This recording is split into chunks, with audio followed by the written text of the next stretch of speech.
In a world where Carolina Panthers fans have an insatiable thirst for Panthers news and opinions, only one podcast roars ferociously. It's the C3 Panthers Podcast. Good Lord, we got the beats a-beating. What's up, Panther fans? It's your boy, the Professor. They call me Tony Dunn sometimes. Don't call me by my name, though. Talk about my game. And that's the C3 Panthers Podcast, where we are the longest-running Panthers podcast who will never quit. Never quit. You can call me Auntie Cam if you want. But we're here on Tuesday nights, chopping up the latest Panthers news and opinions. I do it each and every week with my homeboys. Cody Lashney in the house. My friend, sad day. Tip of my Cam hat to you. Good to hang out with you, but not under good circumstances. Yeah, you know what? You can call me Pro Cam if you want, because no matter what happens, I am Pro Cam Newton. But hey, man, listen, it's a dreary day. I put in the chat room. It doesn't feel right to be a 5-3 football team and feel this bad and upset and depressed around news regarding your football team. But that's the scenario that we find ourselves in. But listen, man, we're going to get through this together, and we're going to do it with the best Panthers fan base on YouTube. They're already coming in here in droves. Underground West, Legacy Lynn, Michael Hart, Joey Escovel, Ken D, who I might still put in timeout just for the sake of it. Tony Dunn, ain't nothing to it but to do it, brother. Let's roll. The Bat Daddy in the house, Greg. I'm so thankful. I was listening to your podcast, and you guys were talking about good movie sequels, ones that were just as good or relevant as the first one. And I was so happy because I thought it was going to be a travesty that you finally brought up Terminator 2. Yeah, you know, whenever I went through my original list, I had about 20, and I was leaving that one out there for somebody as easy bait, and nobody took it, so I had to mention it after everybody got done. But what's going on, fellas? It's been a crazy day in Panther Nation, and I'm so tired of Cam haters coming up to me today and talking trash. I'm so glad I can surround myself with Panther fans, Cam supporters. Let's talk a little football. Yes, sir. All right, guys, I want to encourage everybody to subscribe to the podcast. We're here after the games as well. We got the post-game show. A lot of calls coming in tonight. The number's 252-228-5098. We've got a great show for you tonight. Obviously, the focal point will be Cam the man, and his future in Carolina. And that's what the title of the show tonight is. Carolina without Cam, ? You can go ahead and subscribe to the show. Smash the thumbs up button. And don't forget, look, I got my I Stand With Cam t-shirt on. We will always stand with Cam.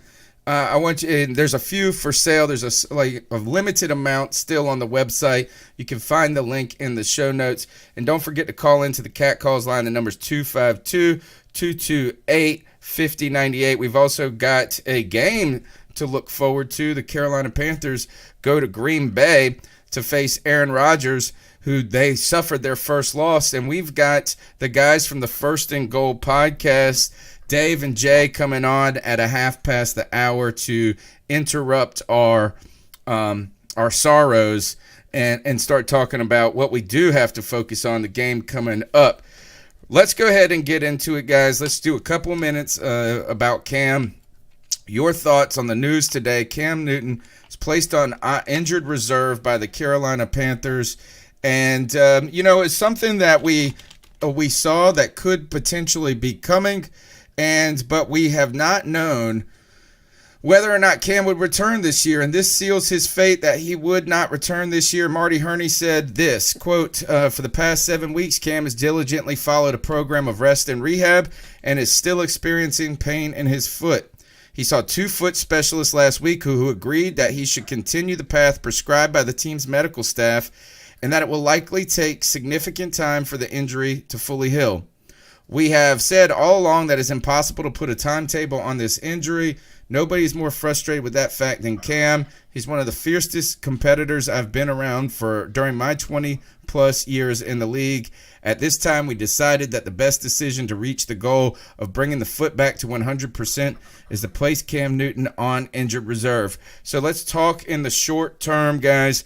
What does this mean for the Carolina Panthers this season? Obviously, it means that Carolina will not be expecting Cam to return. He is done with the Carolina Panthers this season. We will turn our focus to the future, but in the short term, Cody, what is the meaning to this? Where are you at on this, I guess? Well, one thing is for sure, we're definitely going to see what Kyle Allen is made out of. We have to go to Green Bay, and that is a stiff test, even though they just lost to the Chargers. I mean, listen, I said at the start of the year, and I didn't want to say it out loud, even though it was how I felt. I just had this sneaking suspicion that we were watching the end of something when it came to this Cam Newton thing. And everyone knows I love Cam Newton. Cam Newton brought me to this football team. I would not be the football fan that I am today if it wasn't for Cameron Jarrell Newton. That cannot go unsaid, man. So the fact that now we're having to wonder, it's just such a convergence of all these different issues. It's Cam Newton is cheap to let go at the end of the year. You're talking about a 30-year-old quarterback that has been injured a lot the past 2 seasons in a row. We all know what he is capable of doing when he's healthy. But as much as we love him, we just don't know what his status is going to be. I, like everyone else, would love to believe that Cam Newton is going to come back and be the quarterback that we want him to be. And I hope that's what happens. I hope that they give Cam Newton another year after this one to show everyone that he still is the player that we all believe that he is. But I'm not very positive that happens. It just, I don't know. There's so many unknowns right now that it's hard to give an accurate assessment of the situation. What does this mean for the immediate, Greg, for the Carolina Panthers? That's really tough to say, man, because, really for the immediate, there's nothing we can do right now. We're in the best position we can be in. We know Cam's not coming back. Kyle Allen's playing well. We can't really do anything other than that unless you want to put Will Grier in, but there's no reason to pull Kyle Allen because, in my opinion, he's playing just as good as Jake Delhomme did the year he took us to the Super Bowl. So, good. My question is why does this, in some ways, I think you bring up a good point, is at least this brings a sort of clarity to the rest of the season, right? Mm-hmm. Is you can focus on what you got. You can kind of try to eliminate, not a distraction, but the idea of potentially Cam coming back. You have a certain degree of certainty right now of how to proceed. You do have this interesting question of Kyle Allen and what you have in Will Grier, what the plan was for Will Grier in the first place. Was it to really see if this guy could take over in a couple of years? Or I just don't know if you can truly and fully believe that Kyle Allen would be a long-term solution. He might be a solution. Obviously, he is the solution for this year, but the question going forward is he the solution for next year if Cam Newton was not to return? Why, guys, has the conversation changed? Or immediately shifted to Cam Newton no longer likely not going to be a Carolina Panther again? Now, this is Scott Fowler, someone who has never been a Cam Newton fan by any means, I would say. He wrote a piece for the Charlotte Observer today that said Cam Newton shouldn't play another game in a Panthers uniform, and that's hard to say. And he came out and said that the Panthers should release him next year. Why has the conversation gone from this, is that Cam Newton is not going to be playing for the Carolina Panthers this year, but why have people already moved on from Cam Newton as just even the potential quarterback for next year? Not a long term. Nobody's saying right here that it's time to extend Cam to a 5-year deal. And I don't think Cam wants to try to negotiate a 5-year deal under the pretenses that he's been injured for the last 3 years. I think Cam ideally would like to come back next year, ball out, and get paid. Now, but why is it that the people, Cody, have just decided that it's time to move on from Cam altogether? Because everyone has short-term memory, and everyone has that "what have you done for me lately" mindset and mentality. And now going into the 2000 season, the last time that we have seen a vintage Cam Newton that was winning football games was 2017, and if you want to count that early 2018 season, it's going on some time now, and knowing how much. I mean, listen, we've all seen how much damage Cam Newton has taken. I mean, mainly a lot of it has been from inside the pocket, and no one wants to say that. Everyone says, "Oh, it's because we ran him too much. We ran him too much." Well, at least you have the ability to control what happens when you're running that fast down the field. Whereas when you're behind the pocket, I mean, you're getting annihilated. Those have contributed to a lot of Cam Newton injuries. And I feel like, like I said, the confluence of the amount of injuries that he's had and the contract being an issue coming up literally after 2020. Yeah, man. I mean, and let's call a spade a spade. A lot of our fans don't like Cam Newton, and I think that's something that we all have to be very honest about. As much as we love Cam Newton, there is a large contingent of Panther fans, that just do not like and have never liked Cam Newton, and they've never believed in him. And at this point, I don't know what changes their minds. Cody, your connection is not terrible, but go ahead, bounce out, and come back in real quick. It's a little choppy, and I bet you that will clean it up.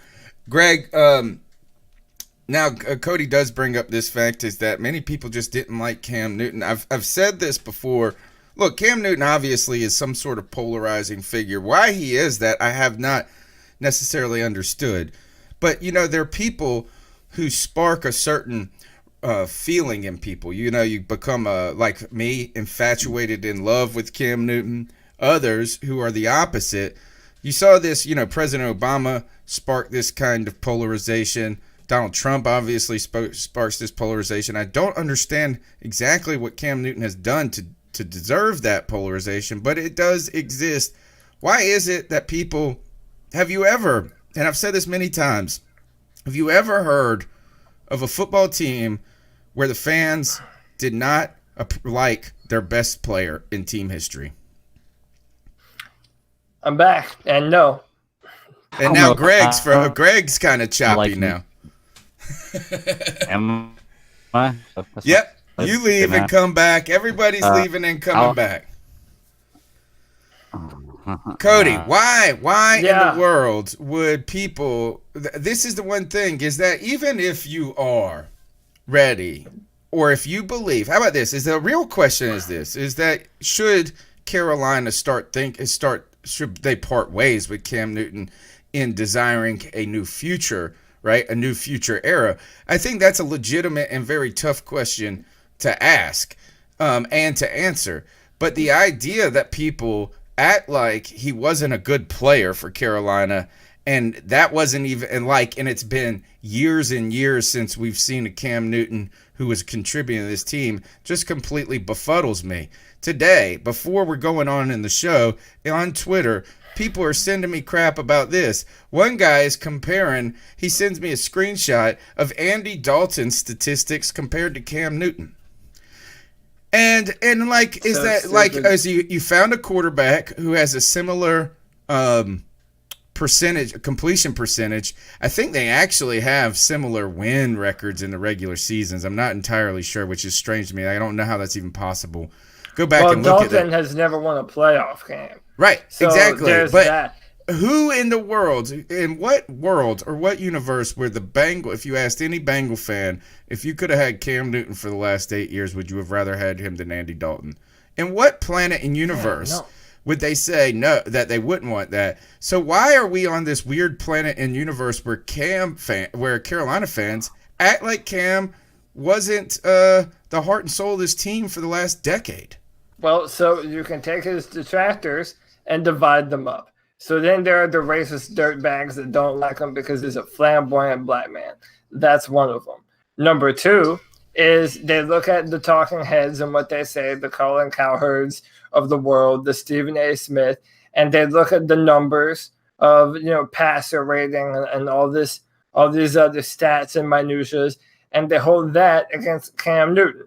Even though you and I have been telling the truth for a long time that Cam Newton has had to elevate a rather lackluster Panthers offense for a long time now. And then when they finally do put talented pieces around him, now he is no longer of the right health to be able to utilize that talent.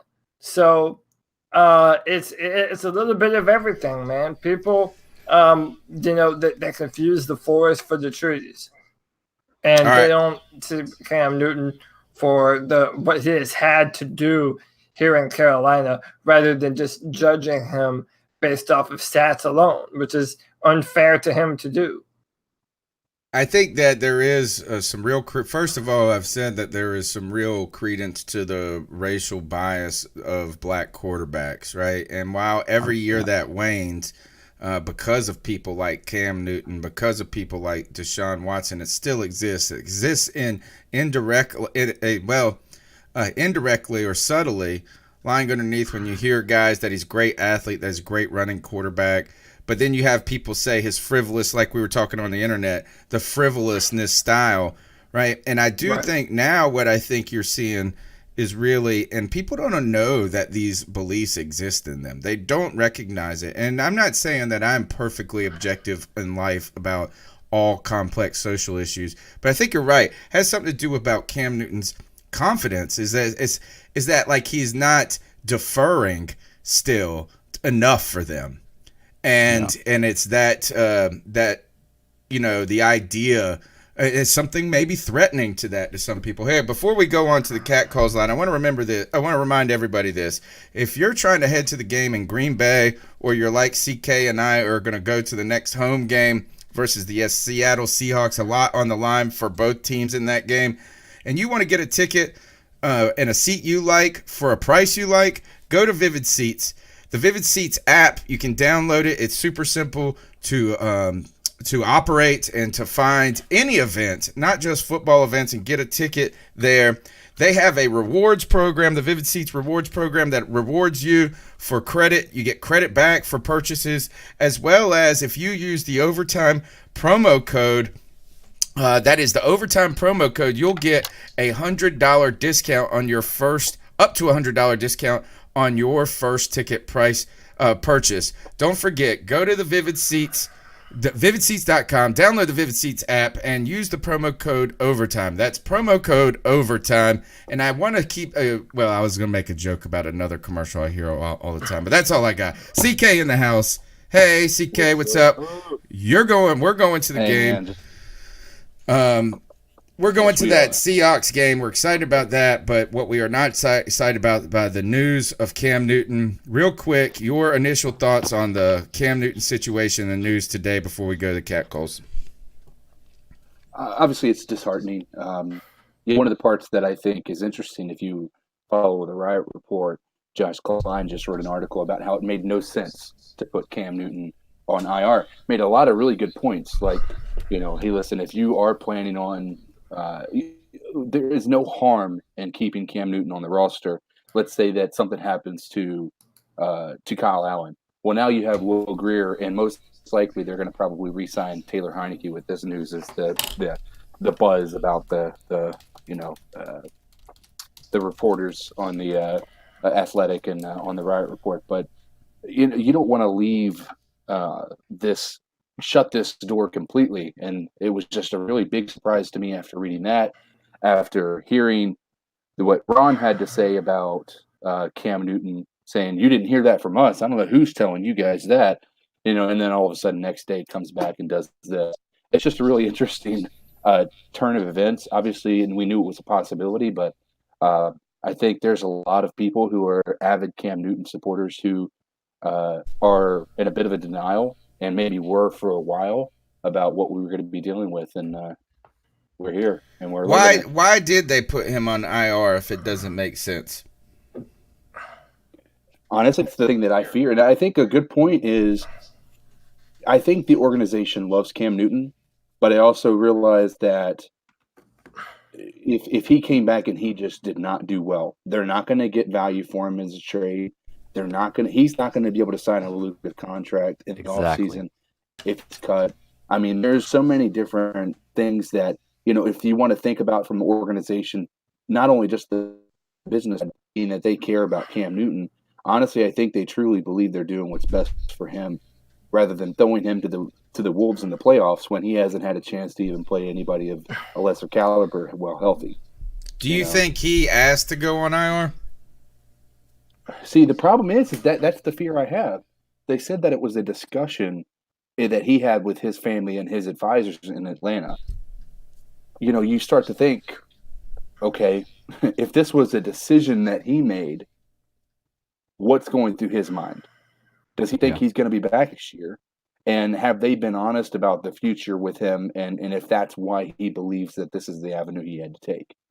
My concern is that he didn't want to come back in the end and potentially re-aggravate it and not look great and then get cut potentially by the Panthers and then not have a lot of value coming out, in the free agent market. I think this is probably the best scenario for him and his potential return to football.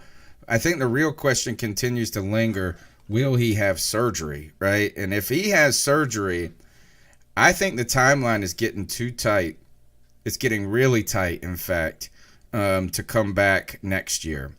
And the Liz Frank surgery is a full-year recovery. I've heard longer. And I also know this is that, but the two doctors have suggested he continue the same path, rest and rehab.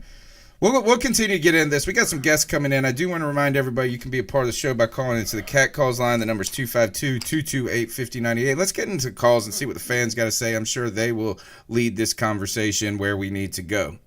So what are your thoughts on catcalling? Yeah, it's pretty you shouldn't do that to somebody. And how did that make you feel? Very uncomfortable. So how do you think catcalling makes the person feel? It feels good, like... Who's that cat sitting in the back corner with his face buried in his notebook? Who's that kid that can use one?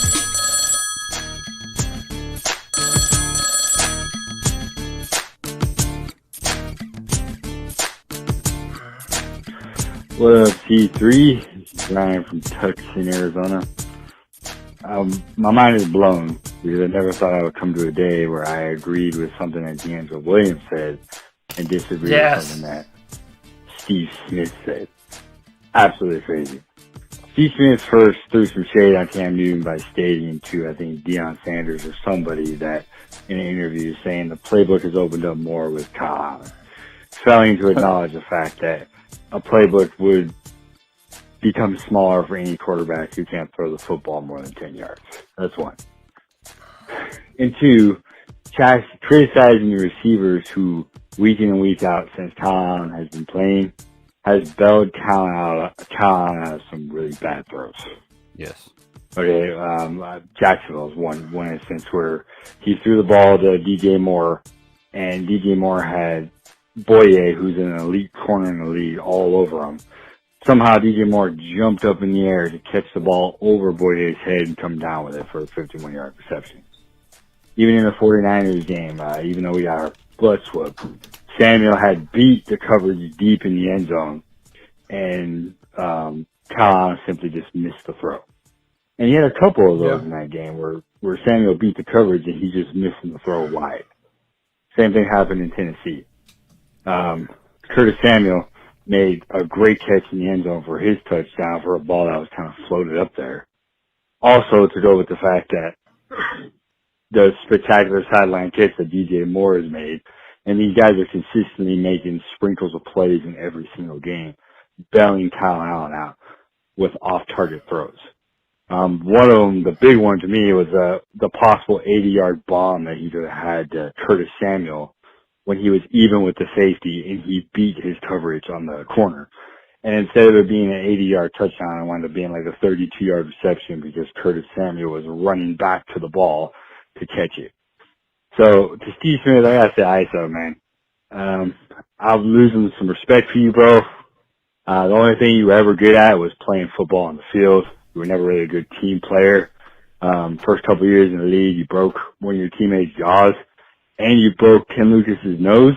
On top of that, while he was kneeling on the sideline because he was being too physical with you in practice, I lost a lot of respect for you, and I put you in the same category as D'Angelo Williams, man.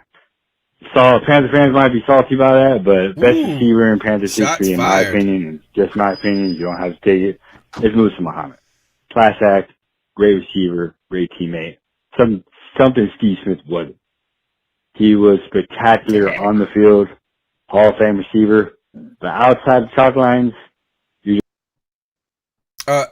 got the next call. We'll go on to it. So 55 seconds. And to repeat my last statement, on the field, Steve Smith, you were nothing short of spectacular, but off the field, you're just a mess. Poor analytics. You speak what comes from your mouth, and that's pretty much all it is. But at this point, the last 3 or 4 things you said about the Panthers have been absolute trash and inaccurate. And it's honestly kind of disappointing coming from what Panther fans view as one of the greatest Panthers of all time. So, take it or leave the comment. I don't really care. I'm just a little bit salty towards Steve Smith because somebody with his stature and his influence and his name in the community to just come out and say stuff that's totally inaccurate about a team that was vested in him and vice versa, kind of lame. It's really lame and really disappointing. But anyways, keep up the show. Love the show, guys. Keep pounding. I'm out. To build on that comment, first is that, Steve Smith, I think he's been a pretty, if anything, is Steve Smith is certainly entertaining as an analyst, right? Is that he can talk junk like he's always been able to. He can say those things in a way that seems joking, that comes after guys. But to be fair to the caller on this, because I know a lot of people be unhappy of any ill words said to Steve Smith, is today he came on WFNZ and was very upset about Panther fans telling him that he was a hater when it came to DJ Moore and Curtis Samuel. And then he continued to talk about how he had 5 Pro Bowls and these guys haven't even had 100 catches in the league and things like that. And I just feel like this is that Steve Smith, we all know you're a great dude. Here is that I'm surprised he feels the necessity to remind everybody that he was a great Panther. I think you got to tune out the noise, Steve Smith, and maybe he is, like the caller said, a little bit buying a little bit too much into himself at this point. I think there could be some credence there. Let's go on to the next. You guys got anything to say about the Steve Smith? I know that you want to talk about D'Angelo, Cody. Yeah, D'Angelo, listen, a broken clock is kind of, it's wrong twice a day. Or it's right twice a day, And Steve Smith, not Steve Smith, D'Angelo Williams went on First Take, and he echoed a lot of the sentiment that we have been saying on the show for a long time. It's like these efforts to build up Cam Newton and put talent and put pieces around him, they've only happened recently. And then when you had a healthy Cam Newton at the start of the year last year, you saw the best of Cam Newton, but no one wants to remember that or think about that. So I don't know. Yeah, it's weird. And when it comes to Steve Smith, I don't love him on every issue. He was a badass player, but then there are times that I don't know, it just comes off as too mean and aggressive and holding his opinion above everyone else's like it comes from God, and that's, I don't know, I think that kind of puts people off. So I understand the sentiment. He was a great player, but not all of Steve Smith's opinions are the best. Today's quote on WFNZ was a Mercedes never has to hate on a Toyota Corolla. And that's what he was referring to. I feel like this is what Steve Smith should just be, take the high road here and say that you understand receivers and you're talking about this the way you see it, rather than having to throw these two guys under the bus continually in the process. right, is that they are still young players. They're still developing. It's too much to, is that you called them out in the last week. They responded. I think then we should move on. But to continue to harp on it shows that, it's just he's always been salty about stuff. And the problem is that D'Angelo Williams, I don't agree with D'Angelo Williams' comment, though, is that, I do think that, they haven't asked Kyle Allen to do too much, but I also believe that they know, is that what, I don't know what he's really trying to say. Is like, what, did we want a Cam that didn't do more? No. Like, so I don't really like, of course we wanted Cam doing all of this, and we don't expect Kyle Allen to. All right, we got our guests coming in just a second. I want to go ahead and remind everybody that if you want to get in on the action, it's not too late. You can go to mybookie.ag, the most trusted sports book in America. We've got a segment later on in the show with Rafael Esparza where we're going to talk about the Lions. Where you can go and you can bet on the Charlotte Hornets, who I think were making it a tight game. I just looked at the score; it was very tight. Who covered last week for us or for me, and on top of that, you can get on the Panthers action, who right now are 5-point dogs heading into Green Bay. I think that might be a soft number for Green Bay. I hate to say it, but to pick up that might be a bet that I would make for Aaron Rodgers to come back and get back on track. You can bet PGA, NASCAR, soccer, more. Don't forget to use the promo code OVERTIME at mybookie.ag. That's the promo code OVERTIME, where you play, you win, you get paid. All right, guys, we are going to break from the Cam Newton conversation for just about 15 minutes and talk about, we do have a season to continue. And we have a game upcoming against the Green Bay Packers. And guys, we've got a special group of Packer fans and podcasters in tonight from the First and Goal podcast. Dave and Jay are here. Dave, I see you. Jay is around too. Welcome to the C3 Panthers podcast. Hey, thank you, brother. Awesome. Jay, and tell me a little bit about your guys' show and introduce yourself to the Panther fans, because you know that you're going to get some follows from us and the people in the chat room. Go ahead, Dave. Oh, okay, cool. I get to go first. Awesome. All right. No, my name's Dave. I'm the host of First and Goal podcast, guys. Thank you for having us on. So our show is about to teach people the how and the why of football, not just Packer football, but football in general, and everything from basic NFL rules all the way up. So that's what we're about, and Jay's the producer of it. I'm the host, but we're partners on the show. We love talking about football in the sense of trying to teach people the right way without basically trying to have anything beyond the regular banter, basically. Trying anything getting personal or anything like that. It's not needed. We love the banter, but we also love the teaching aspects of it, like with the how and the why, which I was mentioning. So we cover all of NFL. We are trying to expand anything into NFL across the whole board. So we're definitely open to a lot of stuff right now. All right, awesome. Well, we're going to get into the Green Bay Packers match of the Panthers heading to Green Bay. We've got a big panel tonight. My co-host, Cody Lashney, is around. We've got CK on the mic and Greg here, so we're just going to pepper y'all folks with questions until you got to go. Right now, the Green Bay Packers are coming off a loss, a really a surprising loss, right? Last week it was the Chargers. They go on the road. Yeah, shocking. The sunny weather of LA, or the good weather, sobered them, or actually they probably enjoyed it too much, and they just could not get anything going offensively. And the Chargers do what the Chargers do. They win a game that they're not supposed to, and they will lose for the rest of their lives in the fourth quarter for the rest of the season. So where are you guys at after this first loss of the season by the Green Bay Packers?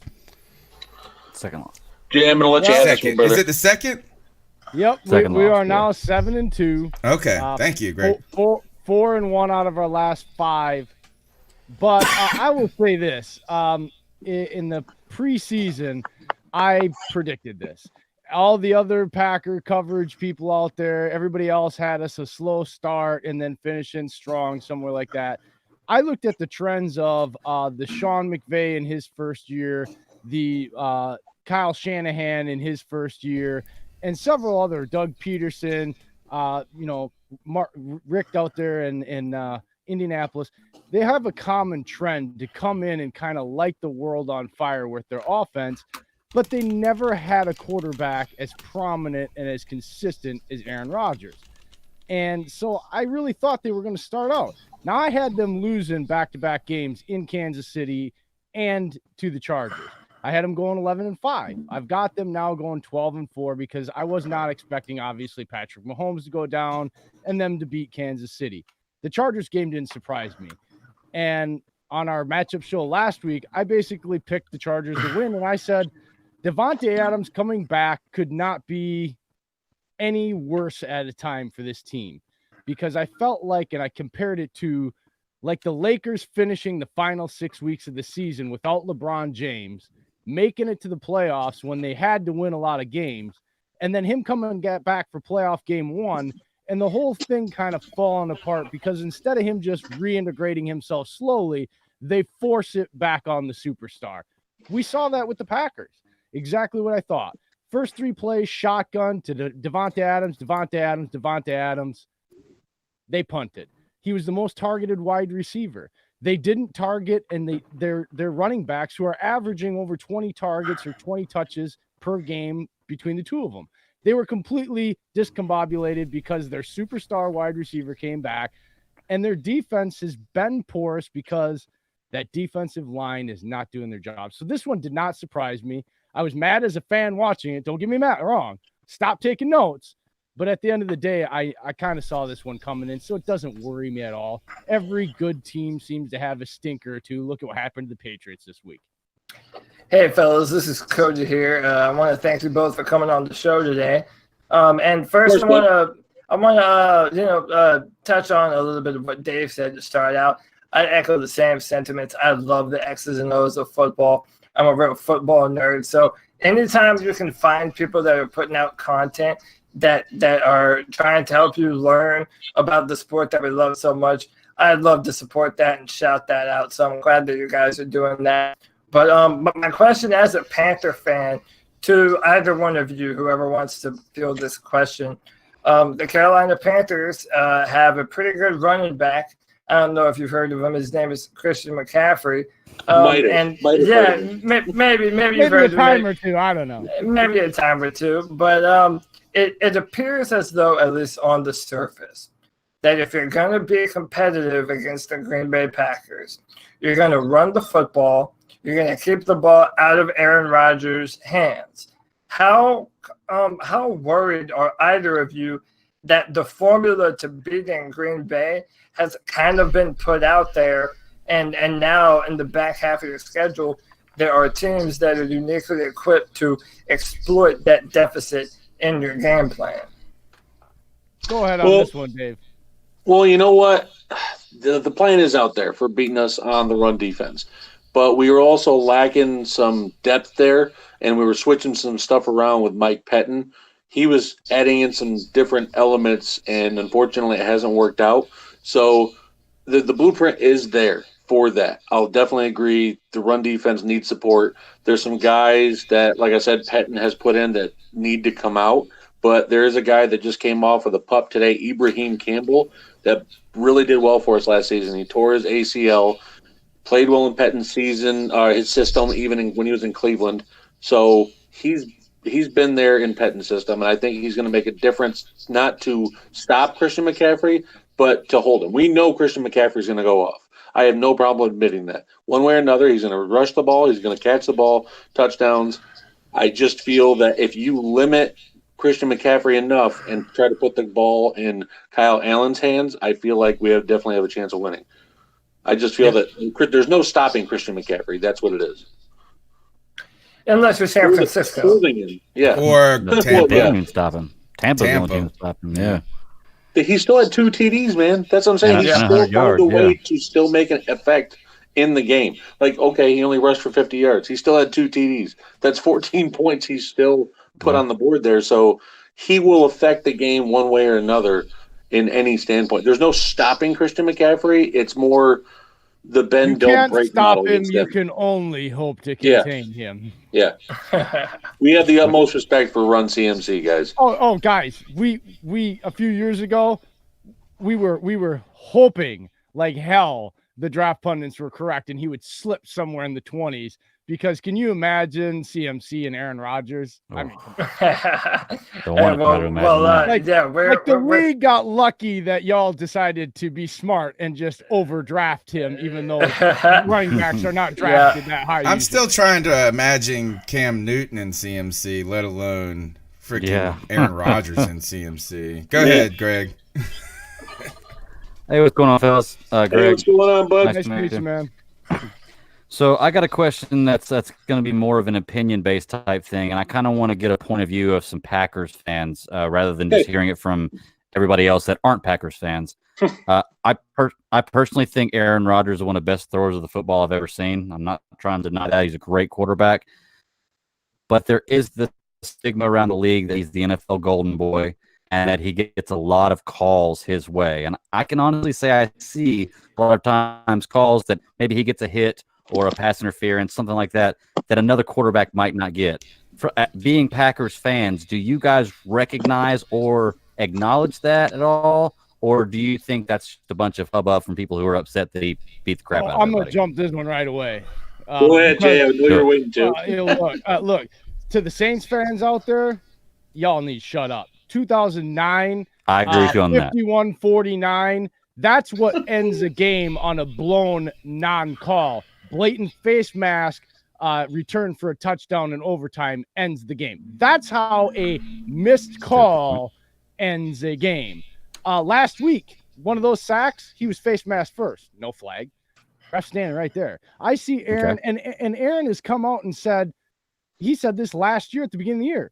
Look, I don't need this. And the rest of the quarterbacks, I can tell you, don't need all this extra protection. We have a hard enough time in this game, in this era, proving our toughness. We don't need the ticky-tacks. And so really what I've noticed, he doesn't seem to get any calls. They're like, fine, Aaron, you want to say that?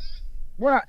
And so a lot of it really, guys, it's across the league. And I've gotten to the point where I don't want to hear from any fan base about refereeing. You know why?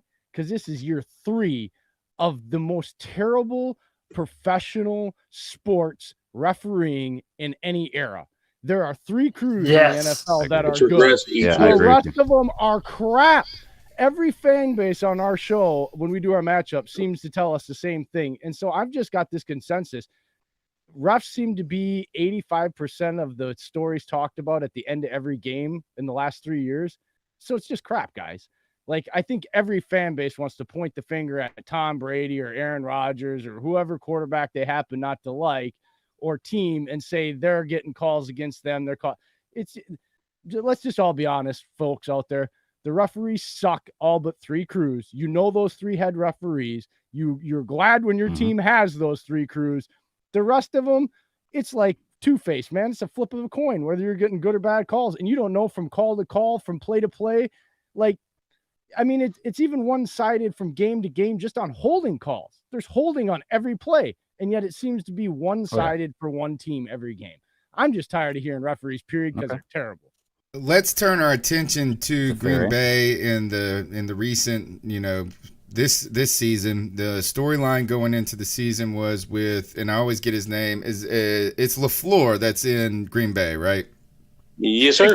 Cram it up your cram hole. I always confuse.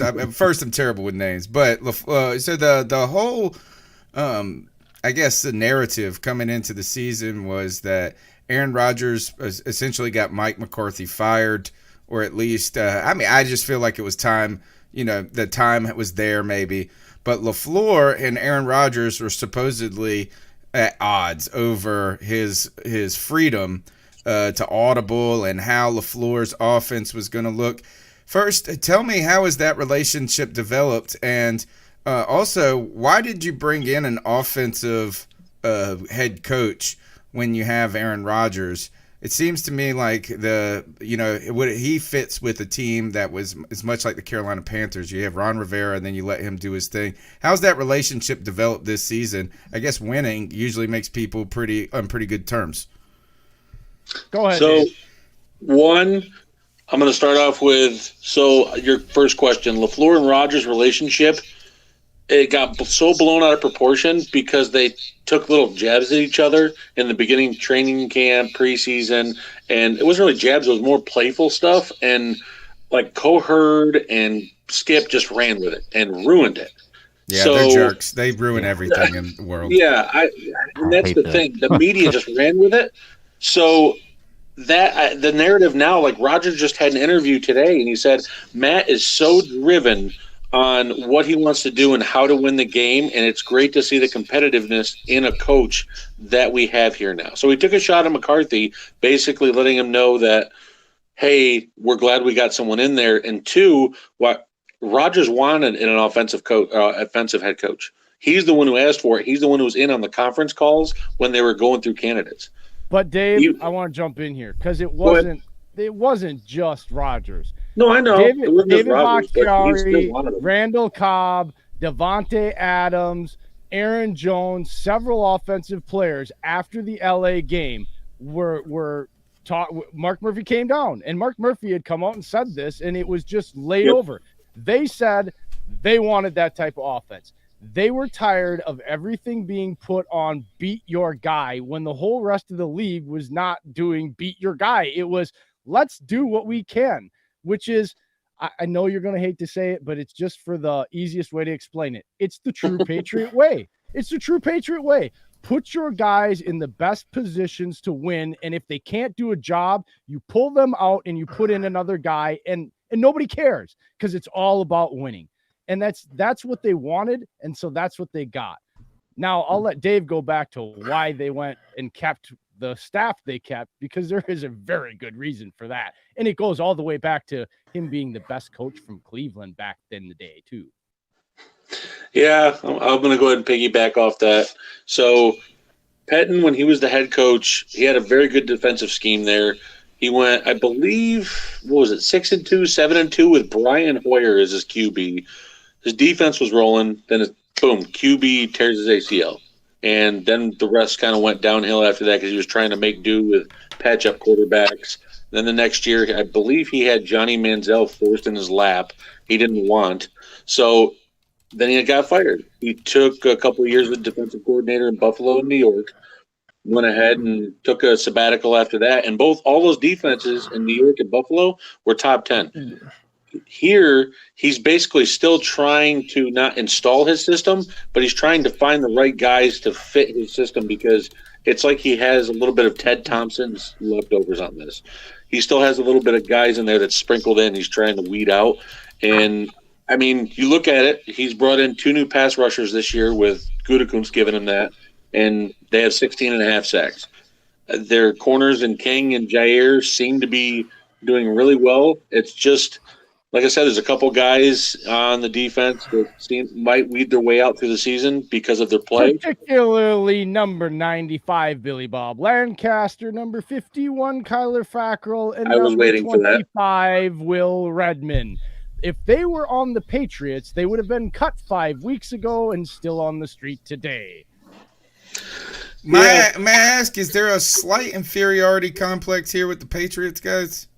No, it's not that. You've referenced them a couple of times here. Because it's the how and the why. It's the how and the why, and it's the only thing that, without getting long and boring, that people understand. But because to me, the Patriot way has been in 10 Super Bowls in the last 18 years, basically. They have won 6 rings in this era, and they plug in, it seems, 20 new players every year. They lose 10, and they plug in 10 more guys nobody's heard of and continue to roll. And everybody wants to go around thinking that it's about not answering questions at press conferences and all this bravado that is put out publicly, when the reality of it is, it's very simple, guys. It's just old school high school coaching. You got 3 backs, they all do different things. You find ways to utilize them. You got linemen that you can spell, and they're all kind of the same. You just put them in the best situations. Tight ends, defense, linebacker, it's all the same. All that other stuff that these coaches off that tree try to emulate is why they fail, because it's not about questions and how you react to the media. It's just about showing up, being serious, doing your job, not getting bitchy and whiny when the ball's not coming your way, or it's not a game that's a game plan around you, and just being quiet and being 100% ready when your number is called, whenever it is, and going in and doing your job. And if you can't do that, you got to get rid of them and find somebody else. That's the true Patriot way. That's why I keep referencing it, because it's what we asked for. And I think you're seeing it. You're hearing it from Kittle out there with Shanahan. They're talking about just win. You heard it back a few weeks ago from Aaron Rodgers when his stats weren't great and they won. I don't care. I'm about winning right now. Don't care. My stat line has been great. I know where I stand. And guess what? I wasn't winning with all that crap. So screw the stats. Screw how great I look. Screw what the pundits think about where I am. I want to do this, and I'm putting words in his mouth. I want to do this the John Elway way. Let's just go out there and win.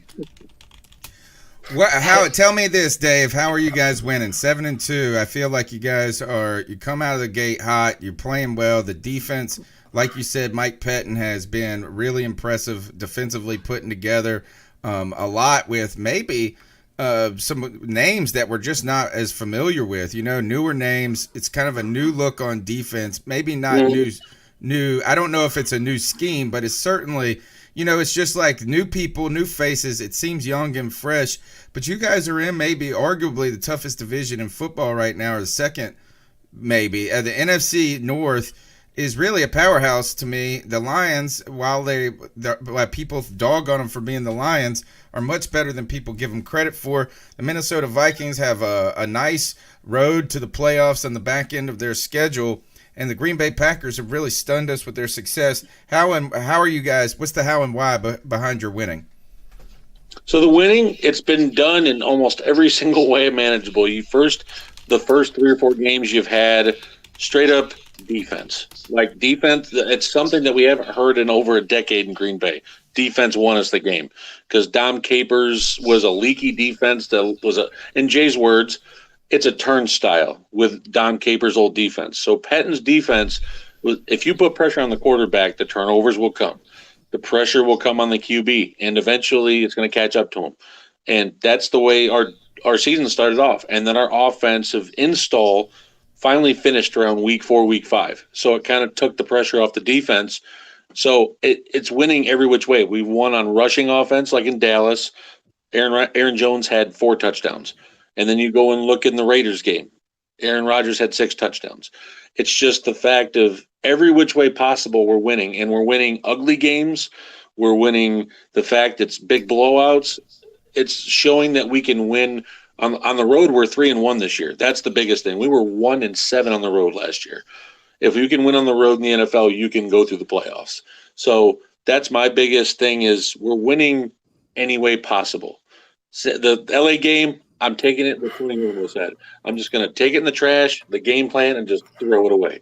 Don't even look at it. It's a non-conference game. Doesn't have any effect on us. Move on. So I have 2 questions I want to jump in here for you guys. I write for drafttech.com. I write comments for the Carolina Panthers and the Houston Texans. So I'm a draft nerd. Yeah. And, I keep track of players that go from college to the NFL. And one of the players that I was really interested in when it came out was Josh Jackson, who the Packers picked up in the 2nd round. Now, I don't follow the team very much, but I'm interested to know, has he made any kind of impact in the Packers secondary at all? And have you guys seen a noted improvement in the way this Packers backfield has played this year and compared with recent years? Is that the NC State kid? No, he went to Iowa. Yep. Oh, okay. Iowa, and he led Right. the NCAA in interceptions and PBUs for 2 years. And here's the thing. This is funny because we talked about this on the post-game show about him and the fact that he's not on the field. And you're seeing guys that are undrafted free agents in their 2nd year or rookies like Chandon Sullivan and Will Redmond on the field and in the nickel. And you're seeing a lot of an old elder statesman out there in Tramon Williams and not Josh Jackson. And here's the thing. Pettine likes to play a lot of man. And Josh has never – he's still working on what we would call as a man corner, those greasy hips where you're able to turn and run and shift. His thing in Iowa was playing a lot of cover 2 and a lot of cover 3 where you're 10 and 15 yards off the ball or playing cover 2 trap and watching the quarterback. That's why he was so great at, getting those interceptions and pass breakups. Over the last 3 weeks, guys, this is the funniest thing. Jair Alexander is the complete opposite. That's why they drafted him. He is a guy that has no true position, but you can man him up, and he has the speed and those greasy hips to go anywhere and run with anybody. But they're playing all this cover 3 zone. There was 3 plays last week, guys, 3rd and 2, 3rd and 1, and a 3rd and 3. The corners were lined up 12 and 15 yards off the ball. That's playing scared, and that's because there's no push up the middle. I made the argument, if you're going to play that, then you man up Jair somewhere else and put Josh Jackson on the field, because Jair was getting burned because he's got that Deion Sanders mentality. I love it.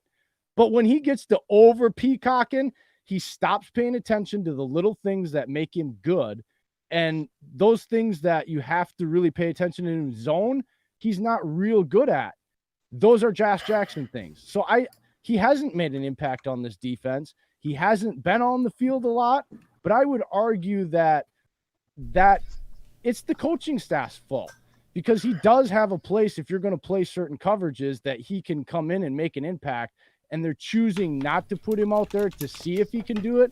And when you invest a 2nd round pick, I get a little prickly when I see them playing something that I think he could help you with when they're getting burned, and yet the kid's not on the field. I put that on the coaching staff, because I think Josh Jackson in zone coverage could still be a stud regardless of how good he is in man. But no, Cody, he has not been on the field. He has not made an impact.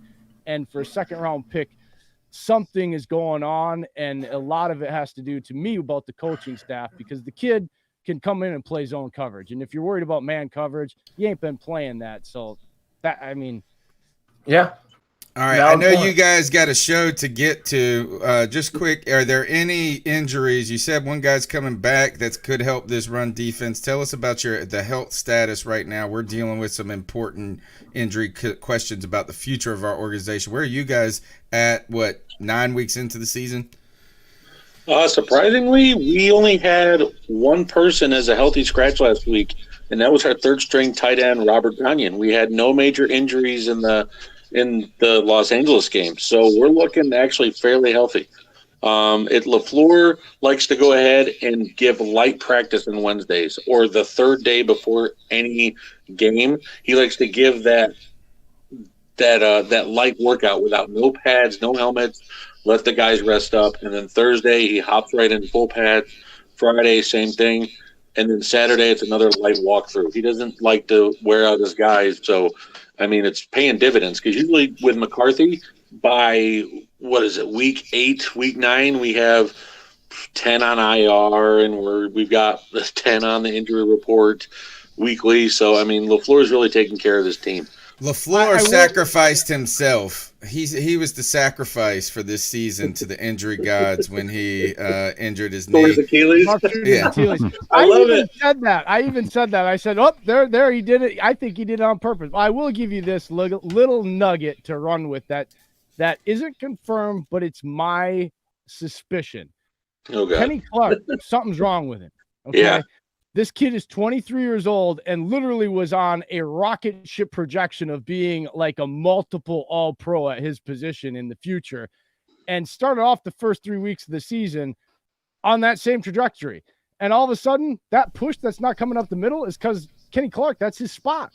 He's not commanding double teams anymore, and he's getting beat up and pushed around one-on-one versus centers. That's the biggest issue with this run defense, because when Kenny Clark is disrupting, it's just like Aaron Donald. When he's eating, so is everybody else. You see Kenny Clark getting pushed around by one guy, you know there's something wrong. He hasn't been on the injury report, and It's either that, guys, or the kid just completely lost his way, hit his head, and got amnesia and forgot how to play football, which I don't believe. So there's something wrong with Kenny Clark, and I think that's the biggest defensive problem with their run, with their pass rush.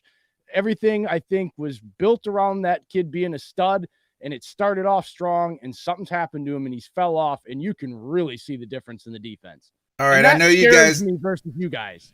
I know you guys got a show right now. Thanks for squeezing us in on short notice. I can't wait to hang out with you guys later in the week. Tell them where they can find your work at, guys. So, because look, our Panther fans, they follow their team closely, and we always need to get a little inside information on the outside because we're always looking in the mirror so closely. Sometimes it's good to look out the window. Where can they find your podcast? Well, go ahead, we Jay. Are at First and Goal Pod, and Dave there is at Steak and Cheese. I am at UPJ33.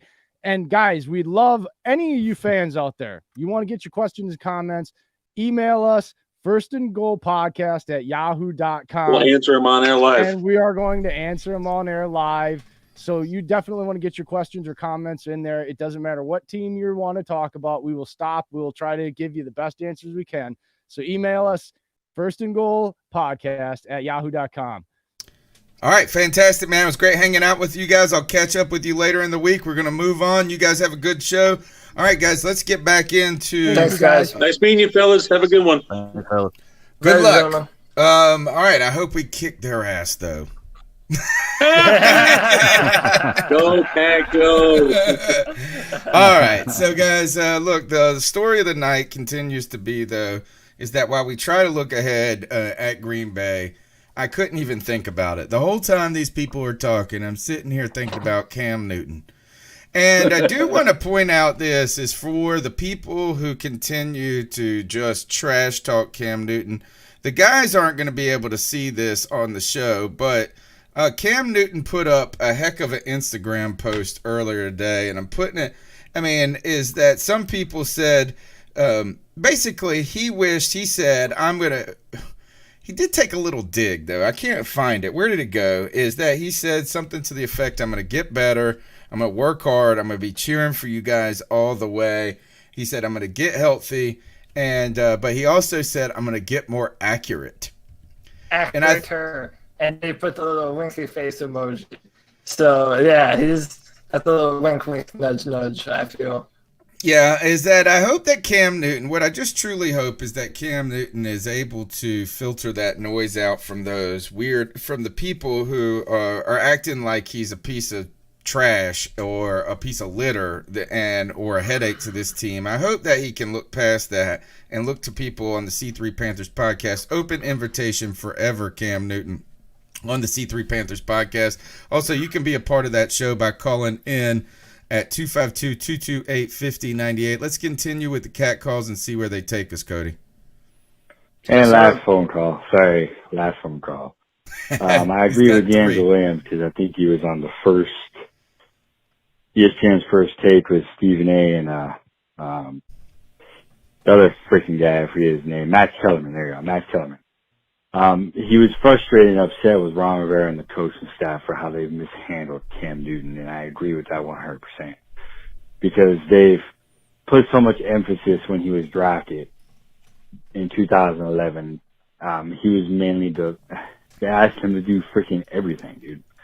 You know, he will always be compared to Russell Wilson, and in all intents and purposes, he's a disappointment compared to what Russell Wilson has had. But in defense of Cam Newton, since he stepped on the football field from Blaine College to Auburn, has been the most dynamic and athletic person on the field, and then that includes the NFL.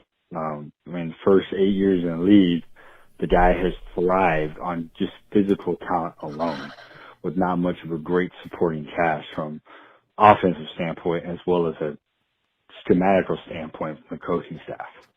Russell Wilson was drafted and put inside of a great situation. Legion of Boom and Marshawn Lynch. And he was allowed to not have a whole bunch of pressure on his shoulder on top of just making a few plays here and there. And he's been allowed to develop into the quarterback that he is now. And the fact that we brought Norv Turner in, who has done great things with Cam Newton, But to bring him in at this point, opposed to addressing the issue early in his career, to have a supporting cast around him so that he didn't have to be Superman all the time, instead of 90% of the time, have him be Superman 20% of the time. You know what I mean? They've done a really bad job of just throwing him out there and having him pretty much do everything and carry this team and carry this coaching staff. And it's, in all hopes, I hope we just get rid of everybody after this year. I'm thinking 8-8, maybe 10-6 down the stretch, as far as us probably not making the playoffs. But I hope that we just kind of get rid of this coaching staff, and Marty Herney just really thinks long or hard about who he's going to put into position for Cam Newton's possible potential last year with the Panthers. I don't know what your guys' thoughts are about it, but that's just my thoughts about it. I know what Cody's thoughts are about this. Cody agrees 100% with the idea of the misuse or the wasted. You want to talk about, Cody, what would Ron Rivera say reflecting back on having Cam Newton those first 5 years without anything around him? He would probably call it what? Well, without having anything normal? No, just looking back, I would say Ron Rivera would say that was a real missed opportunity right there. Yeah, missed out. But okay, so I'm hard on Ron Rivera, but part of that is also how bad our general manager situation was. It going from Marty Hurney to Dave Gettleman, who we thought was good, then drafted some bust, and then he was let go. And we thought we didn't like that, but then it turns out that was the greatest thing. And then back to Hurney. It's just, man, when you draft a quarterback, you have to use those first few years when they're on a rookie deal to really build around them when you're not paying quarterback type money. So, I'm just of the mindset right now that, I'm hoping that Cam Newton gets another opportunity with another coach on the Carolina Panthers football team. I mean, I'm not going to sit here and lie and say that I would be confident going into next year with the same exact scenario of Ron Rivera, Marty Herney, and Cam Newton and Norv Turner. Like, something in that it can work. We just got to see it. It can work. It just has to. Everybody has to be there. I've seen this story too many times. I believe in Cam Newton. I just don't believe in Ron Rivera. And I've been saying that for a while. I'm still on the hill. Cam Newton can do it in spite of Ron Rivera. Then, but that's what you would have to hope for. I know he can. And here, I completely disagree though with the. Well, I won't say completely disagree. I would say, look, it's sad that we didn't, seize an opportunity to put more offensive talent. We also, Cam did come to a 2-14 team, so it's not like he came to a team that had a lot of talent. And I understand that, yes, we did ask Cam to be Superman, but he was Superman. And this is the sad fact. When you have a guy that can do all those things, you can make some sacrifices on the offense and try to get a defensive team together.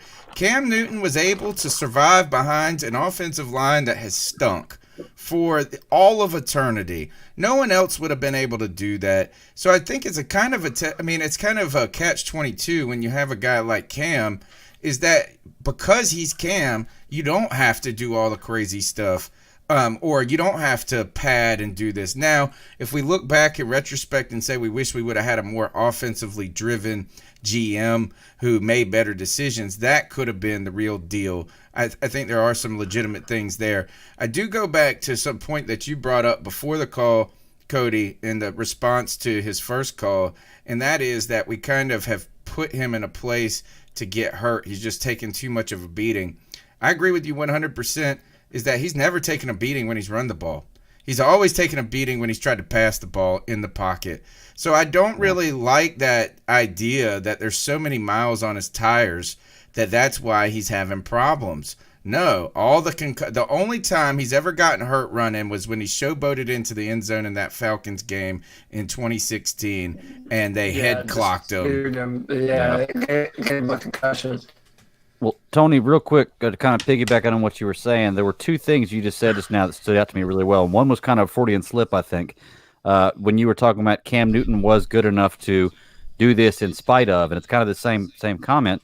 Was is the key word, because I don't think he, with the health problems he has and the age that he's coming in, is able to carry the team like that anymore. And I think that because we thought that he could do this in spite of, lack of weapons around him, better coaching staff, stuff like that, is the reason we're in the position we're in now.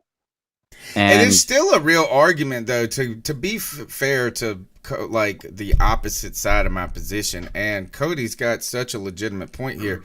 Is our best? We only have one offensive weapon, truly. We only have C-Mac. That's all we got. Yeah. There is nothing else on that team. Yes, we hope DJ Moore becomes something. He looked great in that game. I'm excited about him. I think he can be a great player in the NFL. Curtis Samuel, hopefully he can be what we want him to be. But that's still asking a lot. There's no guys on the team offensively. Greg Olsen is old. There's nothing there offensively except for Christian McCaffrey. So there is some real merit to the point that there has been a dearth of talent on this offense. Mm-hmm. And this crazy thing that this guy Ben on Twitter was talking about, Cody, he said at one point that that Brenton Burson had hands. And I wanted to vomit. No, man, I was so just stupid. like this. Remember? It was like Ted Ginn. Yes, Ted Ginn has gotten way better in the twilight of his career when it comes to catching the ball. But we all saw him drop a bazillion balls. We saw Philly Brown, and Philly Brown ain't even playing in the NFL. Kelvin Benjamin, not in the NFL. Brenton Burson is probably shaving Jerry Richardson's ball sack right now. Yeah, Jericho Cotchery, Devin Funchess is on IR.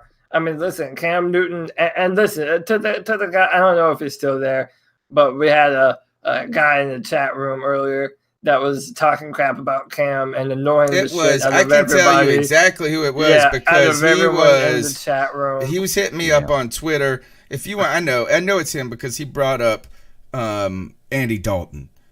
And who the hell compares Cam Newton to Andy Dalton? You retard. Well, you can find him on Twitter at KG373373. That's what his name is. That's the guy who thinks that Andy Dalton and Cam Newton have had comparable careers because he can look at their stats. No way. This is one of the points. When Andy Dalton wins a playoff game, then you can say something. And he just got benched. Listen, let's even think about this. I've said this, man. If you look at the what we had on offense from 2014 to 2016 and especially at the end of 2017, what other quarterback in the NFL makes that offense run? I mean, and I really do mean that. I mean, knowing that you needed Cam Newton to be the predominant passer and rusher on the football team. Were you going to put Drew Brees on this Carolina Panthers team and do the same thing? He might be the only. You won't be able to win the same way. You might not be able to say he might be good enough to. No, he isn't. That rush attack was dependent upon Cam Newton. So you're asking Stewart. You're asking Jonathan Stewart to be the workhorse in 2015 through 16 and 17. You're asking him to carry the load rushing the football with that offensive line. I was a fan of Jonathan Stewart, but our rushing attack was nothing without the added bonus of Cam Newton. He was always our leading rusher. He was our leading rusher for like 4 years. There is no other quarterback playing at the time that you could have put on this team and made it run the same way. Cam Newton elevated a relatively subpar offensive roster, and it's so. Thank you. And now it's so. My final comment on it is what terrifies me is that the story of Cam Newton will be look at what he was able to do with such a small amount of talent, and now that we have put better talent around him.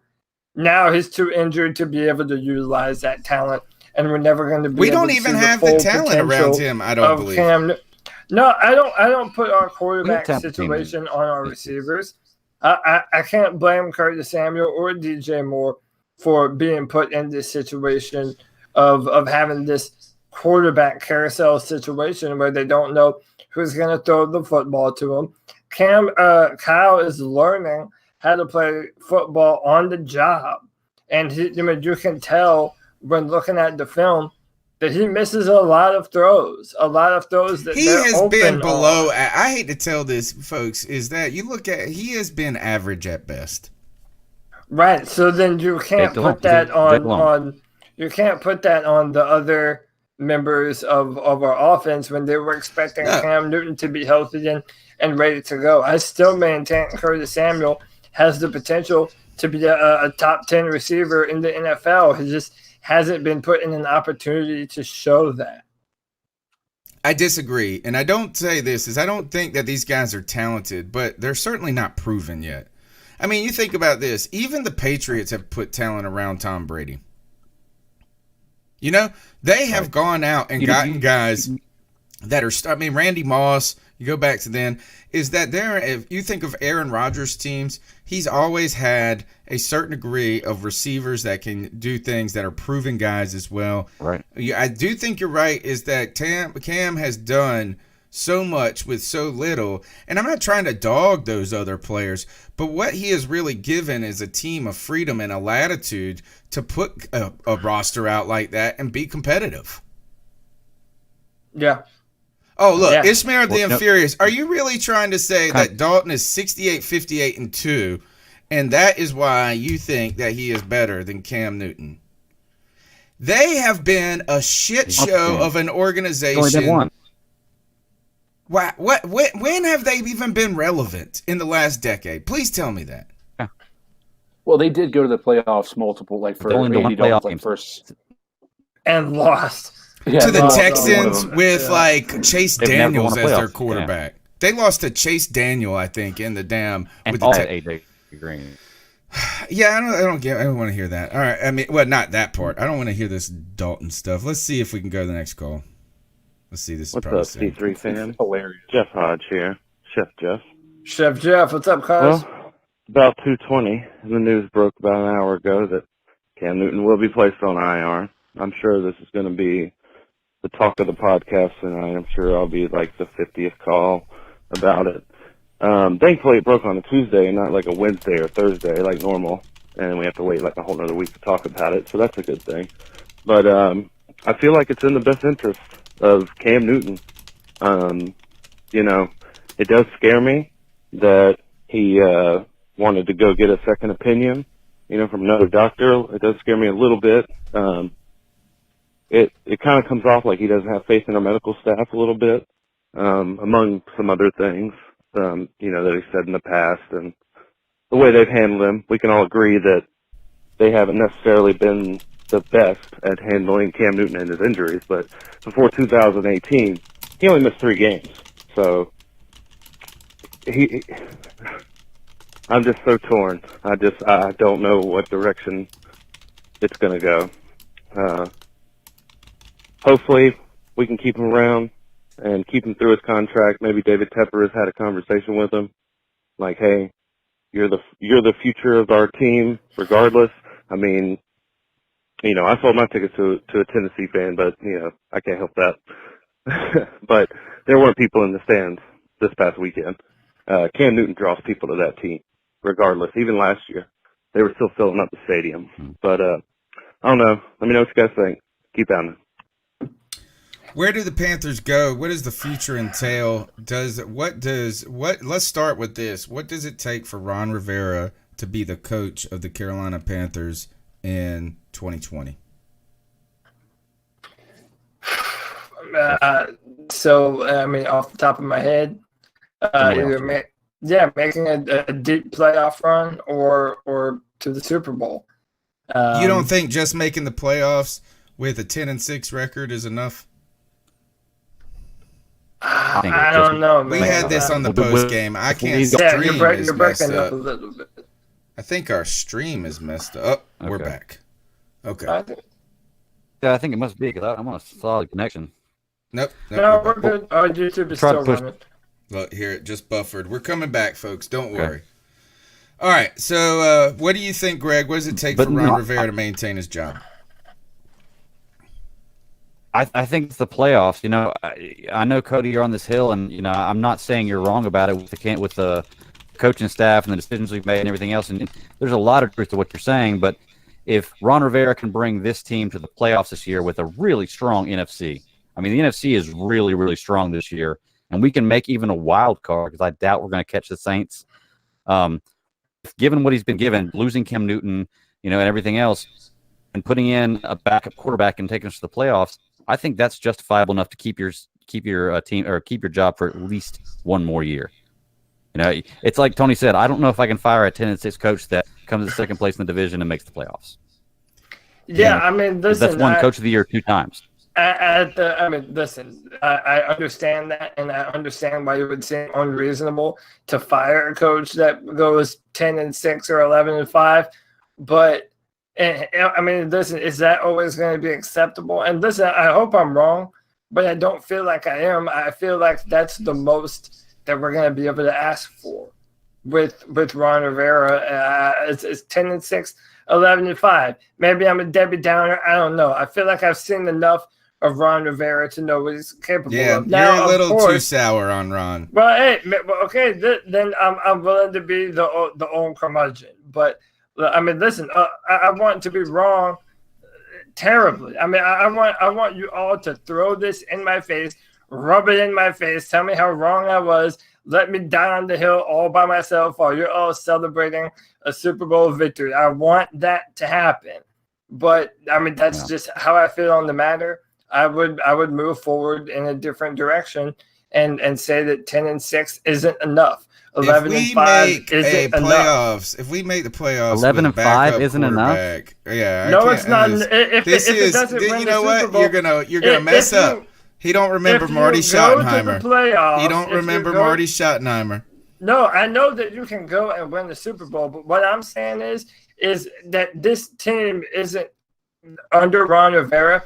It's not going to take the next step to win a Super Bowl. That's just my opinion. I hope I'm wrong. Ken D said he is capable of 15-1. We know that. Good point. And also, I just want to point out the Chargers have been a dumpster fire ever since they fired Marty Schottenheimer after a 12-4 season because a kicker missed a kick in the playoffs. So go back and look at Marty Schottenheimer. They replaced him with Norv Turner, maybe? We need to go look that up. All right, let's go to the next call. Hi, guys. Rich in London, calling you from the pub to drown my sorrows over the end of Cam Newton's season. Yeah, and just for you, Cody, I'm flicking the V's at all of the haters. It's really unfortunate. I hope it heals up. And I don't know. I don't see why he's done. To be perfectly honest, I would imagine that a retirement might be more likely than almost anything else. I could really see that, especially after what Luck's done. It's not wishing it on him at all. But it's like, really uproot yourself, really rehab, really go somewhere where you've got to deal with all the same old BS. I hope Faithful at F-150 are happy. But, Carl Allen's a backup and he's fine. But, he's putting the ball. I mean, can you imagine if we'd won against Tampa week 2? We'd now be 6-2. We'd be the very, very close to defeating the Rams as well. If Cam had been healthy. I mean, this team is absolutely loaded. I mean, I've listened to the draft guys today. You might listen to them on Locked On. And they're almost having difficulty where to draft for the Panthers because where do we actually need people? We're good. We got faults by the 49ers, but apart from that, we could have won all the rest of the games, and we have won 5 of them. Anyway, that's really about it. I think we're going pretty well. I think we should sign the Black Cat. That'll do. That'll give us another option to sell CMC or put in the slot, and maybe he can score as well. Anyway, look, don't spend the entire show talking about Cam. I know you love him, but there's a whole load of other things to do. I don't know. I think we've got about 3 or 4 more wins. I mean, the Redskins and the 2 Falcons games, we should win. Takes us to 8. I think we can beat the Colts. I think we can beat the Seahawks. So, see how we go. I think we can get to 10-6, but I think we might be one place outside the playoffs. But anyway, Tampa Bay Trey from the Draft Network mocked us Tyler Biazzi from Wisconsin, who's the center up there, who's meant to be an absolute monster. And I was all in on that. So, Cody, you might have some thoughts there. But he wouldn't necessarily play centre next year, but could be brought along gently, maybe fill in if Trey gets injured again or GVR or whatever. But that would be quite nice. Little Daly, him, Moten, Trey Turner. Anyway. Yeah. Love the program. Love the show, guys. Shout out to Susan as well. Tony, G, Cody's, Fat Daddies. Take care, guys.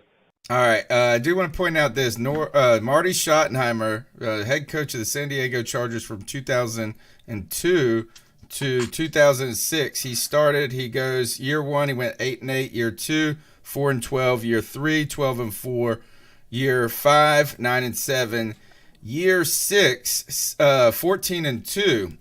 And then they fire him and they bring in Norv Turner, who went 11-5, 8-8, 13-3, 9-7, 8-8, 7-9. I don't know. I just don't like the idea of firing a coach that gets 10 wins or above. Yep. So that's my point. Cody, going back to what you were saying about the 11 wins and firing them. Look, man, if you make the playoffs, that means you're in the top 30% of the league. That means 24 other teams had a worse record than you. So, I mean, a coach that makes the playoffs and you're going to fire him, I feel like that's kind of jumping the gun a little bit. But first, for the moment, for the sake of argument, let's say we do fire Ron Rivera this year. What do you think about somebody like Greg Roman coming in and being our head coach? Greg Roman from offensive coordinator for the Baltimore Ravens. Now, he was the offensive coordinator for the Ravens now and for the 49ers when Cap was playing, when they went to the Super Bowl. Also, an assistant coach for the Carolina Panthers from 1995 to 2001. Yes, sir. Oh, okay. So we're talking about him with the Cam Newton, Newton-led offense.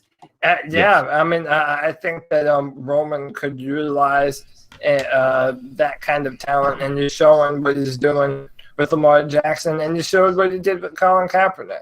I'm not mad at that. In my mind, that's a move in the right direction, in my opinion. Now, I also don't know a ton about him. I mean, before I felt comfortable, I would want to do a little more research about the man, about what his offensive philosophy is a little bit. But I mean, I'm not opposed to it. I mean, I think that there are some good options out there, just as long as we're not adhering to this.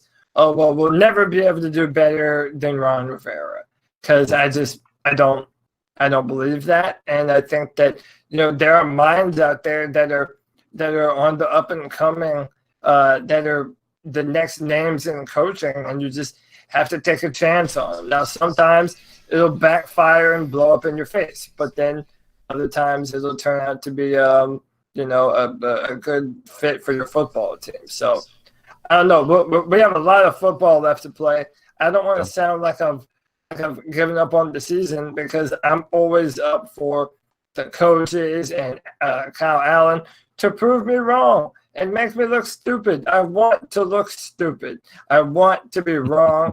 I don't think that I am, but I hope that I'm very stupid. All right, let's turn the conversation over to CK, who came in the post-game show like Eeyore, sad after a win this past week. And what we were talking about is that you really now have your feelings and sentiments changed since Sunday, because I've been trying to force an exuberance. Like I tried to tell you in that show, I was going to get pumped about this team. It's being hard at every turn when you take a jab, when they're taking jabs at my man Cam, you know what I'm saying? And then you hear this bad news. It's hard to get excited. But there is, look, you got a team who's 6-2. You got a team now who's playing with house money. Now their quarterback, their star player on IR. You have a little certainty that these are the guys that got to go out there and make their paychecks. They're not going to give up. They're not going to quit. So where are the strengths on this team, CK, going forward? What can we get excited about? And where are your concerns where they continue to lie? Well, I think when I look at the big picture of everything, Cam being out is a bummer, but now I can move past that, right? There is no more of this. There is no back. We'll be back this week against Green Bay. We'll be back next week or this week or that week. We're finally past that position, and I think that's a positive development, and I think might be one of the reasons they decided to do this as well, is to allow not only fans and media but also players to move past the idea of Cam Newton, having to worry about when is Cam Newton coming back and asking those questions or answering those questions about him. So on that hand, obviously I see there is a positive.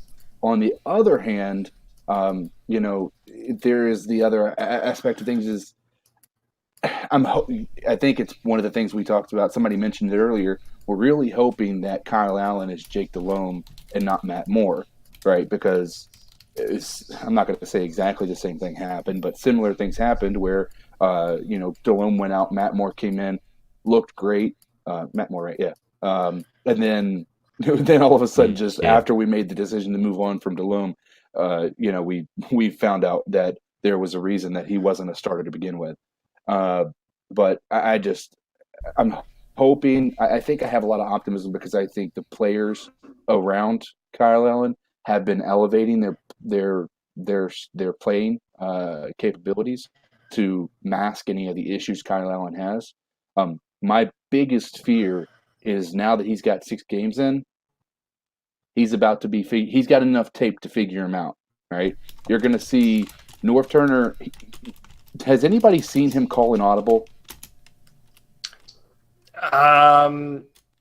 I have not. Now that you mention it, there isn't one time that pops up in my mind of changing the play call, really, no.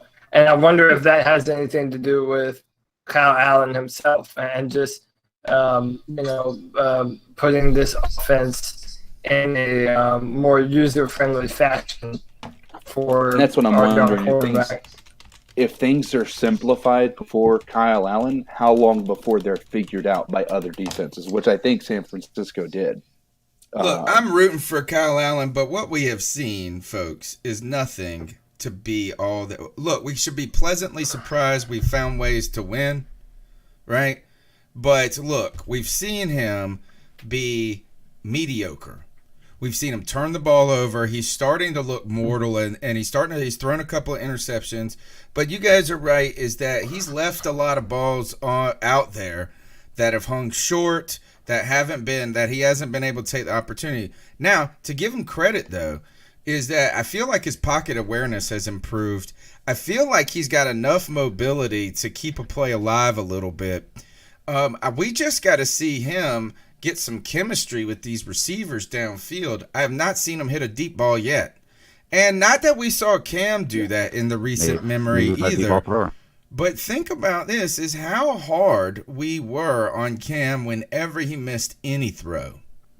Like, think about everybody. They're like, oh my God, missed the throw. He's the worst thing ever. How come people are complacent or reticent, whatever the right word is, for this, is that Kyle Allen is doing these things in front of us, but they're like, oh, well, you can win with Kyle Allen. I don't think we can. It's like we can't win with him. I'm not saying that, but it's going to require other people being really, really good. And the problem, and probably lending to Cody's argument about Ron Rivera, is 10-6 is remarkably optimistic. Yes, we're only 4 games away from it, but we got a tough schedule ahead of us down the road. Yeah. And there have been some significant weaknesses showed on this team. The defense has not been, they've been good. They've been better than average, but they have not been locked down or great. They have caused turnovers, but they've been susceptible to the run, and they've allowed a lot of points on the board. So it's not like you're putting Kyle Allen on the 2015 Panthers defense or the 2013 Panthers defense. They're good. They're better than good, maybe, but they're not great yet. Maybe they can be better. But where, guys, do you continue to see, going back to Rich's call, Dennis Daly really stepped up to the call. Kyle Love continues to be out. There are some hidden surprises on this team. Ron Rivera singing Eric Reed's praises this week. So there are some things to be excited about. Yeah, that. Go ahead. Go ahead. Okay, well, I was going to say, do you think that maybe having Cam Newton, where we're announcing to everybody that the offense runs through Cam and that we're nothing without Cam, do you think that maybe that affects other players to the point where now where Cam's not there and they feel like, okay, Cam's not here, I have to step up my game a little bit because Cam's not here, and maybe that's what they're doing? Like, do you think that has anything to do with what's going on? Because I'm not sure what it does to the psyche of a player who is on a team that everybody says, well, if this guy goes out, you're done and there's nothing you can do. And then when that guy goes out, now you want to prove everybody wrong.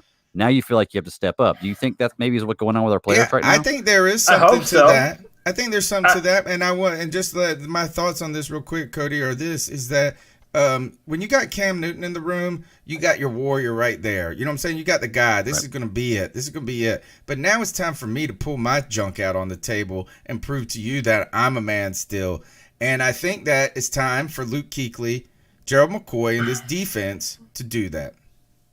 Yeah, and shout out to guys like Luke Kuechly and Greg Olsen and Christian McCaffrey. I mean, listen, they love Cam Newton more than we do. They consider him to be a friend, a personal friend that they know more than just his football goings on. They know his things about him. That's their friend.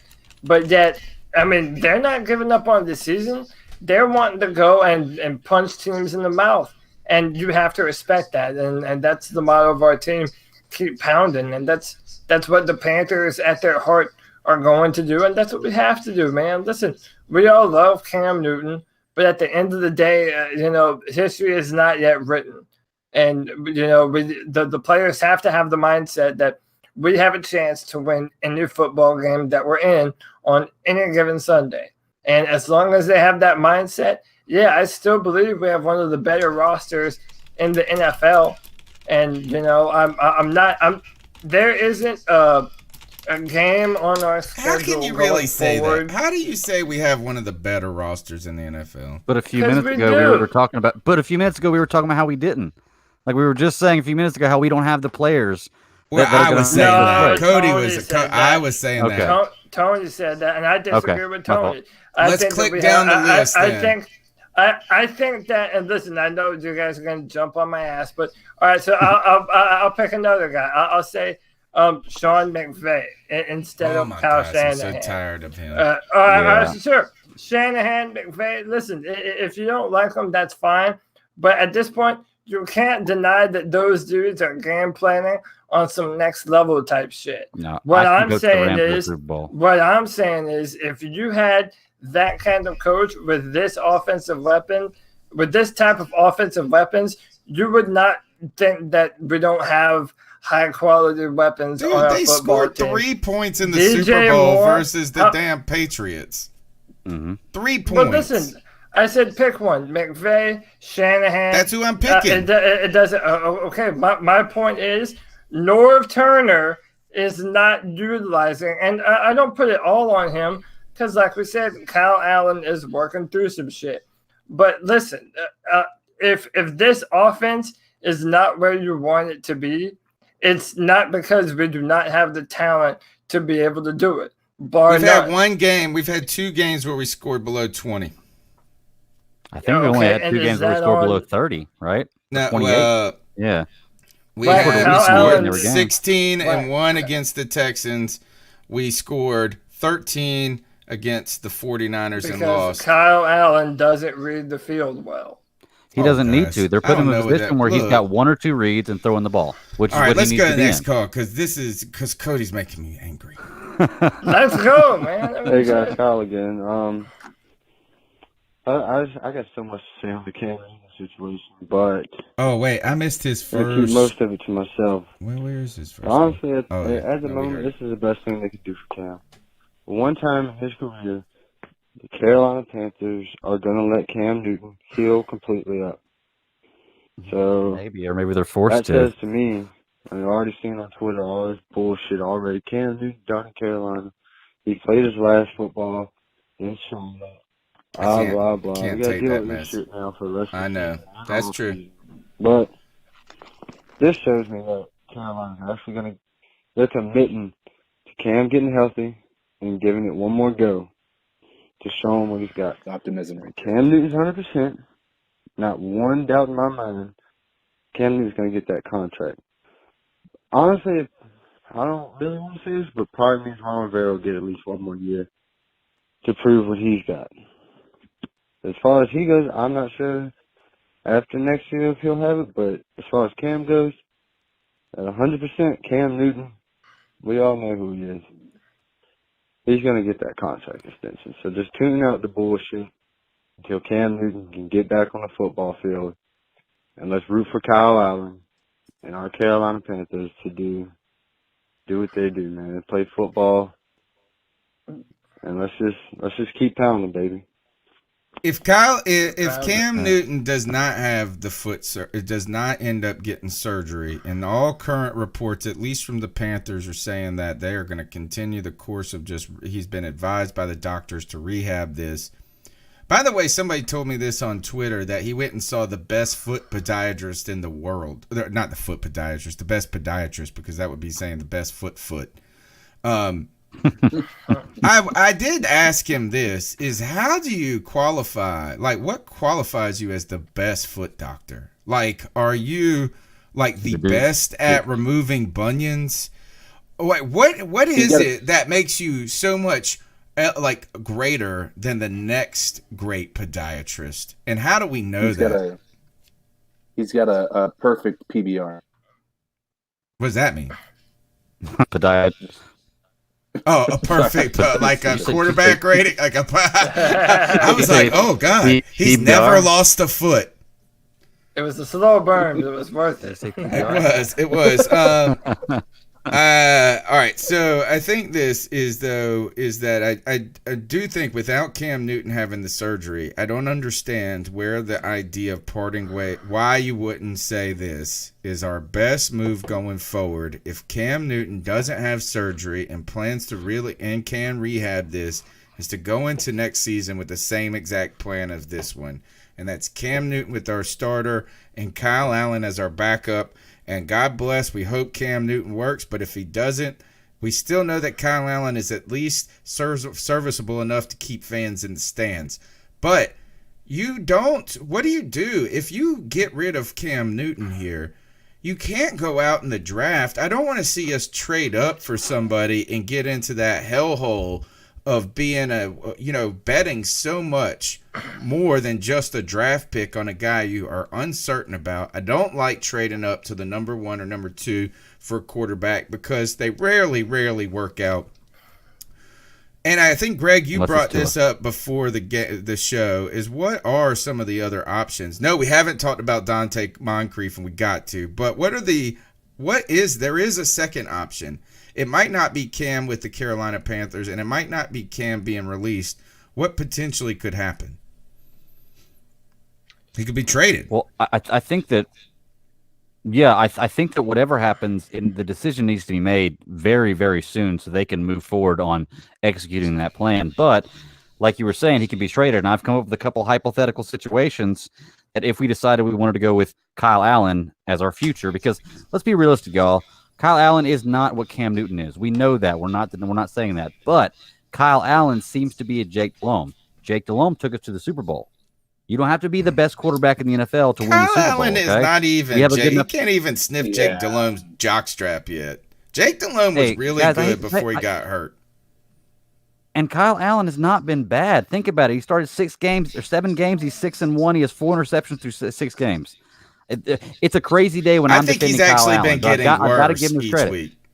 But didn't that happen with Matt Moore and Jake Delhomme too? You're right, but we never know. You never know what's going to happen. I mean, but here's my thing: is we've got to make the decision because whatever happens, the rest of the league's opinion is going to change with Cam Newton based on where we go in the future. There are a few options. If we don't get rid of him next year, he's got to start. If we do play him next year and he plays really bad, it's going to mess up any potential we have to trade him.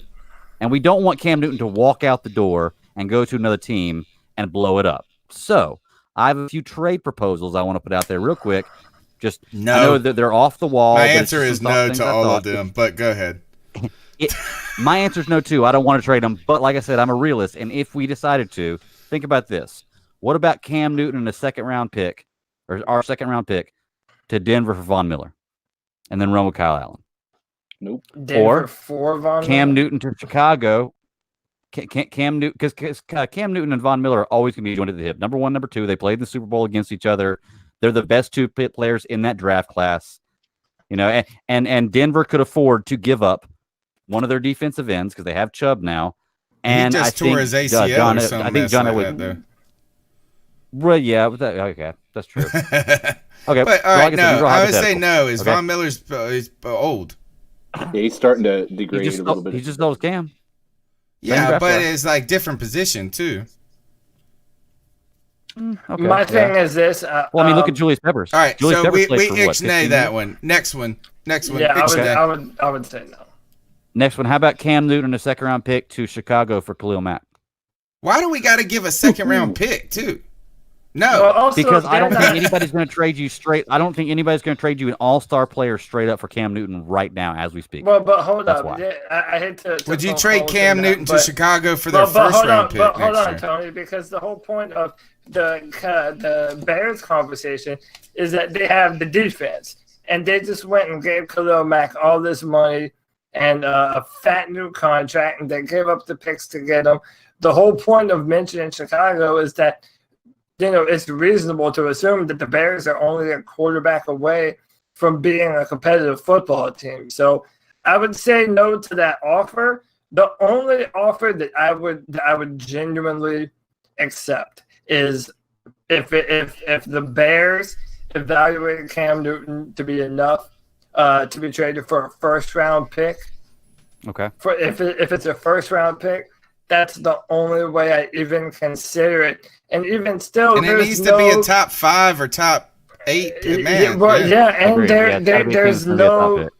there's no guarantee that whoever we draft in his place is going to be another player on the level of Cam Newton. And then I don't mean to steal your thunder here, but you also mentioned the Bengals. And this is kind of where I want to jump in and say, at what point do the Panthers just do what's right for Cam Newton, even if it means not getting the most value out of him? So, for example, if he doesn't cost that much, why not just cut him and let Cam Newton go wherever he wants to go? It's not like he's going to go to the Falcons. Because that's just silly business to just not get something for that. Right. Number one. And number two, we should just keep Cam and make him play his final year. Yeah, but that's it's just that simple. But I'm talking. This is talking about if the Panthers want to move on from Cam Newton and they don't want him to play quarterback next year. Yep. Right. That's what I'm saying. Well, my only thing about what you were saying, Cody, is we've never had Cam Newton's best interest at heart. That's why he's in the position he's in. We've never had his best interest at heart. We've never protected him, never given him what he needed to be the player that he is. Imagine that 2015 season if we had an all-star wide receiver. Imagine what that would have been. You know, I don't even like these. Okay, I don't like these hypotheticals anymore. I got two more, and the last one I think is actually a really good one. A Cam Newton, an injured Cam Newton, straight up for an injured AJ Green. Give Kyle, if you're gonna go with Kyle Allen, give him a weapon. Nope. Okay. I want Cam. For AJ. I want Cam too. I'm saying. I'm just saying. I wouldn't take that. No, because AJ's he's been injury prone. Like you would have to get. No, I don't know if there is a player that I want to trade straight up for, unless you're talking about like. I don't even think maybe Aaron Rodgers. Do that. Okay. Well, listen to this last one. And you're no way you're getting Aaron Rodgers for him. How about Cam Newton with some kind of other caveat for Josh Allen for Buffalo? Yeah. Josh Allen can run the ball. He's got an arm and he's young. That's the stupidest thing I We ever have good heard. relations with Buffalo. Oh, that's cool. Hey, what's wrong with Josh Allen, man? He's a good quarterback. He is not. Hey, no, listen, Greg. I will say, I'm not as sour on Josh Allen as many other people are, but he's a good quarterback. My mindset is this: draft a quarterback, build up someone, find the future instead of trying to recycle someone else's leftovers. I do have a question for everyone and everyone in the chat room. Anyone that wants to answer. How many of you will still pull for Cam Newton and root for him, even if he is on another football team? I'll wish him the best. I won't root for him because I won't root against the Panthers. There's only one scenario, I think, that where I wouldn't root for Cam Newton. Atlanta. Yeah. I think that's the only one. And I would secretly hope he did well, except for when he did. Yeah. Yeah, I mean, you wouldn't root for him if he was the same. No, I wouldn't. But see, I even hate but the Falcons is the real killer to me. Yes. But that's the sad thing. The sad thing is it could be a possibility if that we cut Cam Newton that he goes to Tampa. It is a possibility. I mean, it's realistic that they could go after. I mean, maybe. I don't know. But here, is Cam Newton's going to... I say this, is my prediction is this. Is Cam Newton either doesn't play in 2020 or he plays as a Carolina Panther. That's my prediction. He's got to play in 2020. No, he doesn't, because if he gets that foot surgery, if he gets that foot surgery, and the timetable is unlikely that he would be back for next year. I mean, it's a full-on year right now. So what I would say is this, is that if he gets the foot surgery, then the Carolina Panthers will cut him and cut bait. But nobody else is actually going to go and pay him until he gets until he gets done with the rehab. But Tony, remember we were saying though that the Liz Frank, if you're playing football, it's not going to heal up very well. But if Cam Newton isn't playing football anymore, then in theory it should be just fine by itself. So he shouldn't, in my mind at this point, if he's not coming back this season, then he doesn't need to have a surgery, right? I don't trust that. I know that's what they say. That's what they say, man. But I have yet to find a player who has had the... I don't know. I haven't looked for him either, though. But I've never heard of a player not get the surgery when it comes to Liz Frank. And all I can say is the real evidence I'm going off of this is Brady Quinn and the Pick Six podcast. He said several weeks ago when they diagnosed as a Liz Frank that he tried to do the same thing, rest, rehab. And he said it was the worst decision of his career. And on top of that, he just got the surgery 6 weeks ago or 2 months ago. And he's been out of the league. So it's still been bothering him. I just don't think I don't think it's realistic to think that in the the intensity of a professional football game that it's not like he's just going to be jogging with his dog on Sundays, So I think it's a different thing. Let's go on to the next call while you look that up, Greg. Hey, Panthers podcast. What's up, G? G Gavassier. Hey, y'all. I know that you guys seen the news today. Cam Newton is placed on IR. And honestly, I'm happy that he got put on IR. I really am, because I know about you guys and the rest of Panther Nation. I'm sick and tired of Ron Rivera not knowing anything. I'm sick and tired of him getting kind of pissed off of people asking him questions about Cam. Yeah, Cam is put on IR. In my opinion, they have been knowing that he's been hurt. They know, but I understand it's a business, and me personally, I like Kyle Allen, man. And people saying he's not the future and everything like that, but I'm just like, hey, the last game we played against Tennessee, he had a 90-yard drive, man, 8 for 8. That's pretty damn good, doing 90 yards. Yes, he'll make mistakes because he's an NFL quarterback, but like I said, I am a Panthers fan. I'm a Cam Newton fan, but I was a Panthers fan before Cam Newton even got drafted, man. And I know a lot of people want us to look into the upcoming drafts in the future. And Cody, I know that you probably would love for Trevor Lawrence to come to Carolina. Hey, he's a damn champion. I wouldn't hate it. You know what I'm saying? ACC champion, national champion. He's 6'6". He's a big dude. You know what I'm saying, man? My opinion, I don't know. because if he comes, what about Will Greer? Will Greer, will he be the future, or will he just be a backup like Derek Anderson was, or will we stick with Kyle Allen? I don't know. But I am happy that he got put on the IR. And if I was Cam, I would get surgery. I really would. Because I don't know if they're going to let him go after this season. I don't know. So give me your thoughts on that. And I'll always remember, keep pounding. Keep pounding. Kyle Allen is, if you were thinking about people that you've had sexual relationships with in your past, he's someone that you had a good time with, but you ain't going to marry. Yeah, he's called that the side chick. Just say this is, hey, it's a nice weekend. It was a nice 6 months, but I don't know if I could see myself with you for the rest of my life. Greg, who is the list of players that have come back from this Liz Frank injury without a surgery? Have you found any?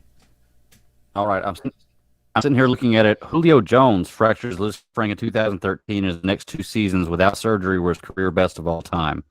Brian Westbrook injured his Liz Frank in 2005, and his next 2 seasons were the career best rushing. No surgery. Le'Veon Bell suffered a minor injury. No surgery. Le'Veon Bell suffered a minor injury to his Liz Frank in 2013, and his next 2 seasons were the best of his career.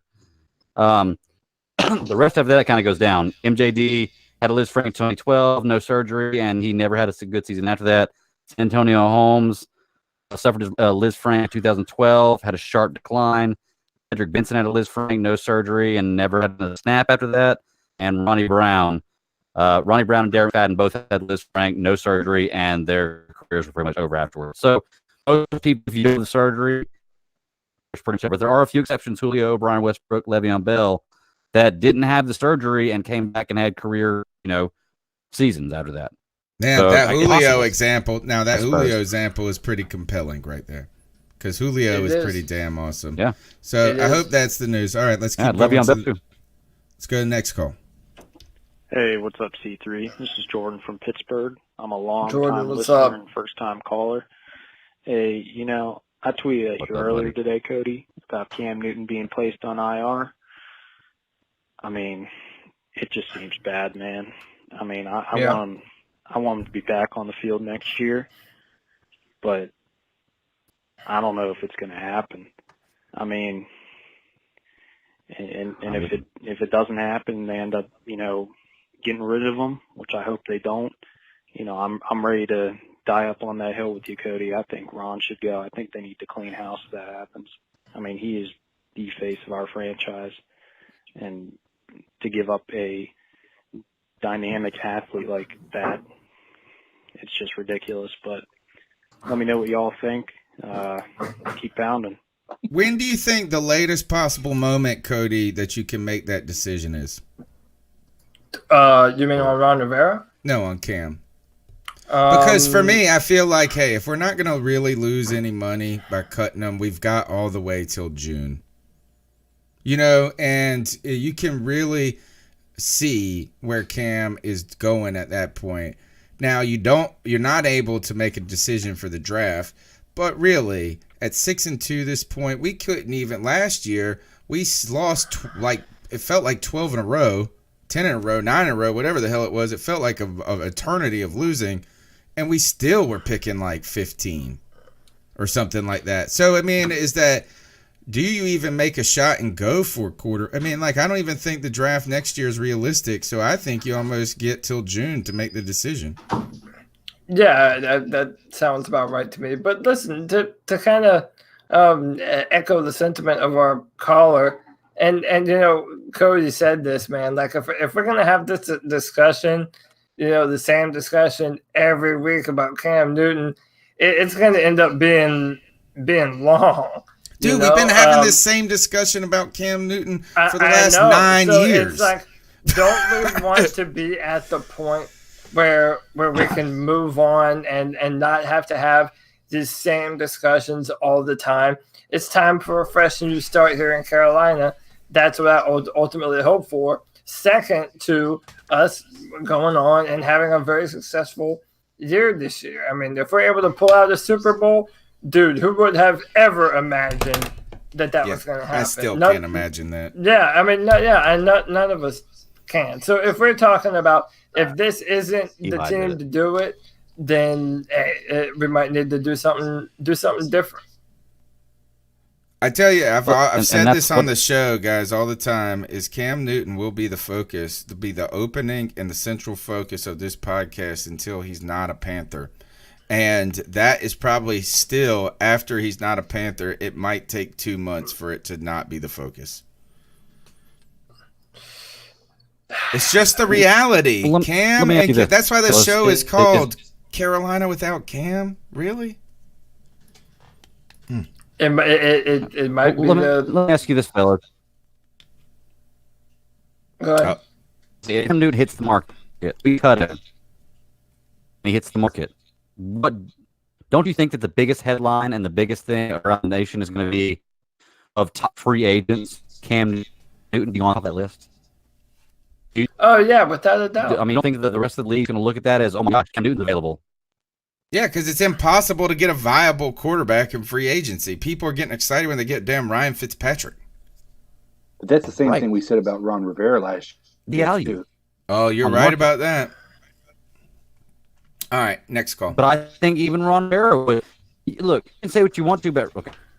All right, Greg, you're breaking up, so come back and jump out and jump back in. And Cody, I'm gonna go. I need a liquor drink. I haven't had a drink all day today. I need one. Cover this call for me, Cody. Sure thing.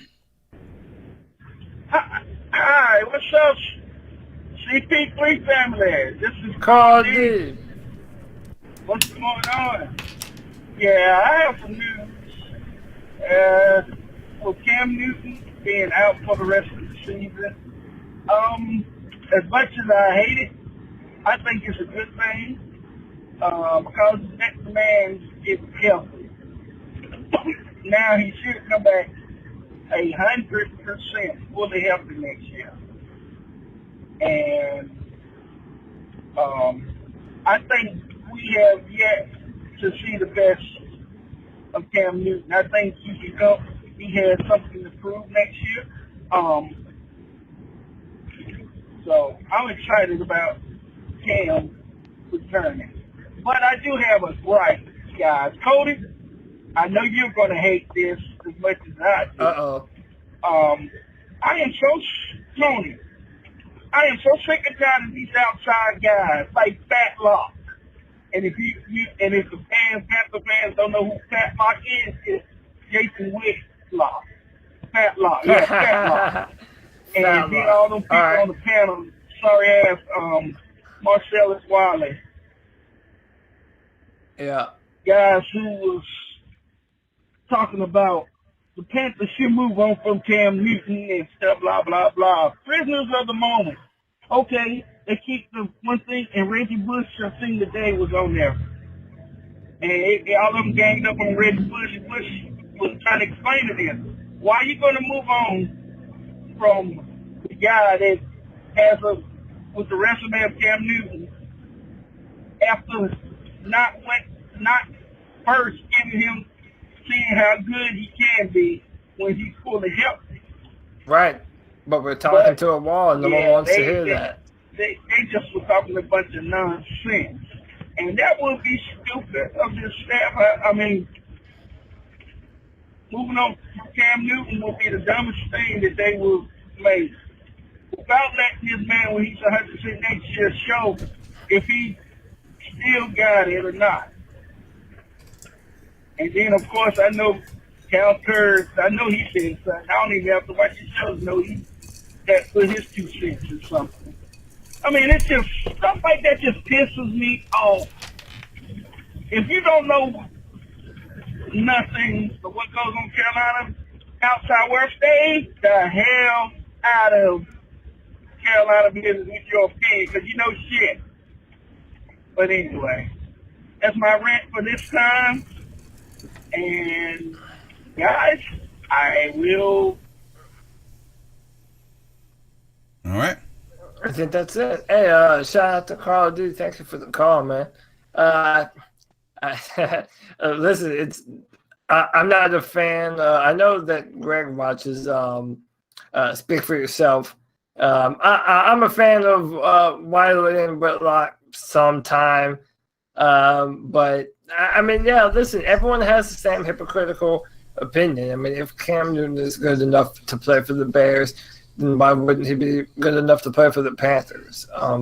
But again, it's so incomplete right now, man. So much of this conversation is dependent upon how Kyle Allen finishes out the year for the Panthers. So as of right now, yeah, 100% it is. Because if we go 8-8, I mean, is there really going to be credence to hanging on to Kyle Allen if it's an 8-8 team or 9-7? Like, I mean, it goes back to the question: how long are we willing to accept mediocrity?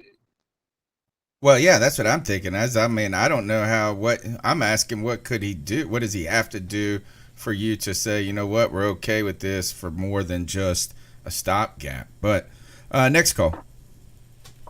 Yo, what's up? Here's my thing. From up here in Mass. Yeah. Go ahead, CK. Well, what I wanted to say is, you know, we're going to consider a great quarterback. Peyton Manning, Drew Brees, Tom Brady, Eli Manning, all of these. They had their best years after 8 years in the league. So thank you. What we're assuming is that Cam Newton has this ceiling that he's already hit.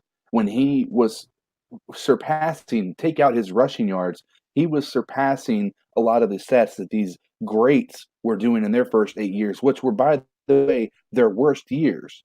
So you're saying that Cam Newton can't elevate beyond that? I think it's unfair to do that. And I'm telling you, I'm going to make a comparison here. And I think most people can probably agree with this comparison. Indianapolis Colts, after the shoulder or the neck surgery to Peyton Manning, let him go, moved on because they got a first, like the number 2 pick in the draft with Andrew Luck, right? So, or number 1 pick. And they were okay with that because Andrew Luck did, right? We're not going to have a number 2 pick. We're not going to have a number 1 pick this year. I agree. It's not going to happen. So we're going to end up moving on from Cam Newton. What if he goes to the Broncos and he does exactly what Peyton Manning did, which is just elevate that team to another level, like an incredible level. Like that team, when he went there, was one of the most dynamic offensive attacks that I think we've seen in NFL history because they were, I mean, he broke the plenty of records that year. Yeah, he threw like 55 touchdowns only for 1 year. And 1 year. Fine. After that, he was fine. He was also like 40, though. No, he did it for 3 years. The last year he was there is when he went downhill. He did it. Really, and he won a Super Bowl that year. A long time. Yeah. Yeah. I think I think your point, CK, is that it's just premature to move on from Cam right at this moment with the information we got. It's premature to assume he can't go get better than where he has been. Right. I agree. Is that too many people are prisoners by this, that his career's over. And there's been too many comparisons to him and Andrew Luck when it came to that, him and the shoulder, having to sit out the year. And I don't know if Cam Newton is ready for his story in the NFL to be done. I don't think it is. So I don't think so either, but it's damn hard to not draw comparisons. And I'll just tack on a little bit to what CK was saying. Dude, all these assholes that think they have a crystal ball that can look into the future and they just know that Cam Newton is done. Like, dude, you don't know shit. You're basing that off of your own opinion on Cam Newton, just like we're basing it on our opinion of Cam Newton. No one knows what the future holds. We only know that when Cam Newton is healthy and is in control of the offense, we're one of the best teams in football. That's what we're hoping for. And if that doesn't happen, then I mean, it's a tragedy, but and you mentioned the Broncos.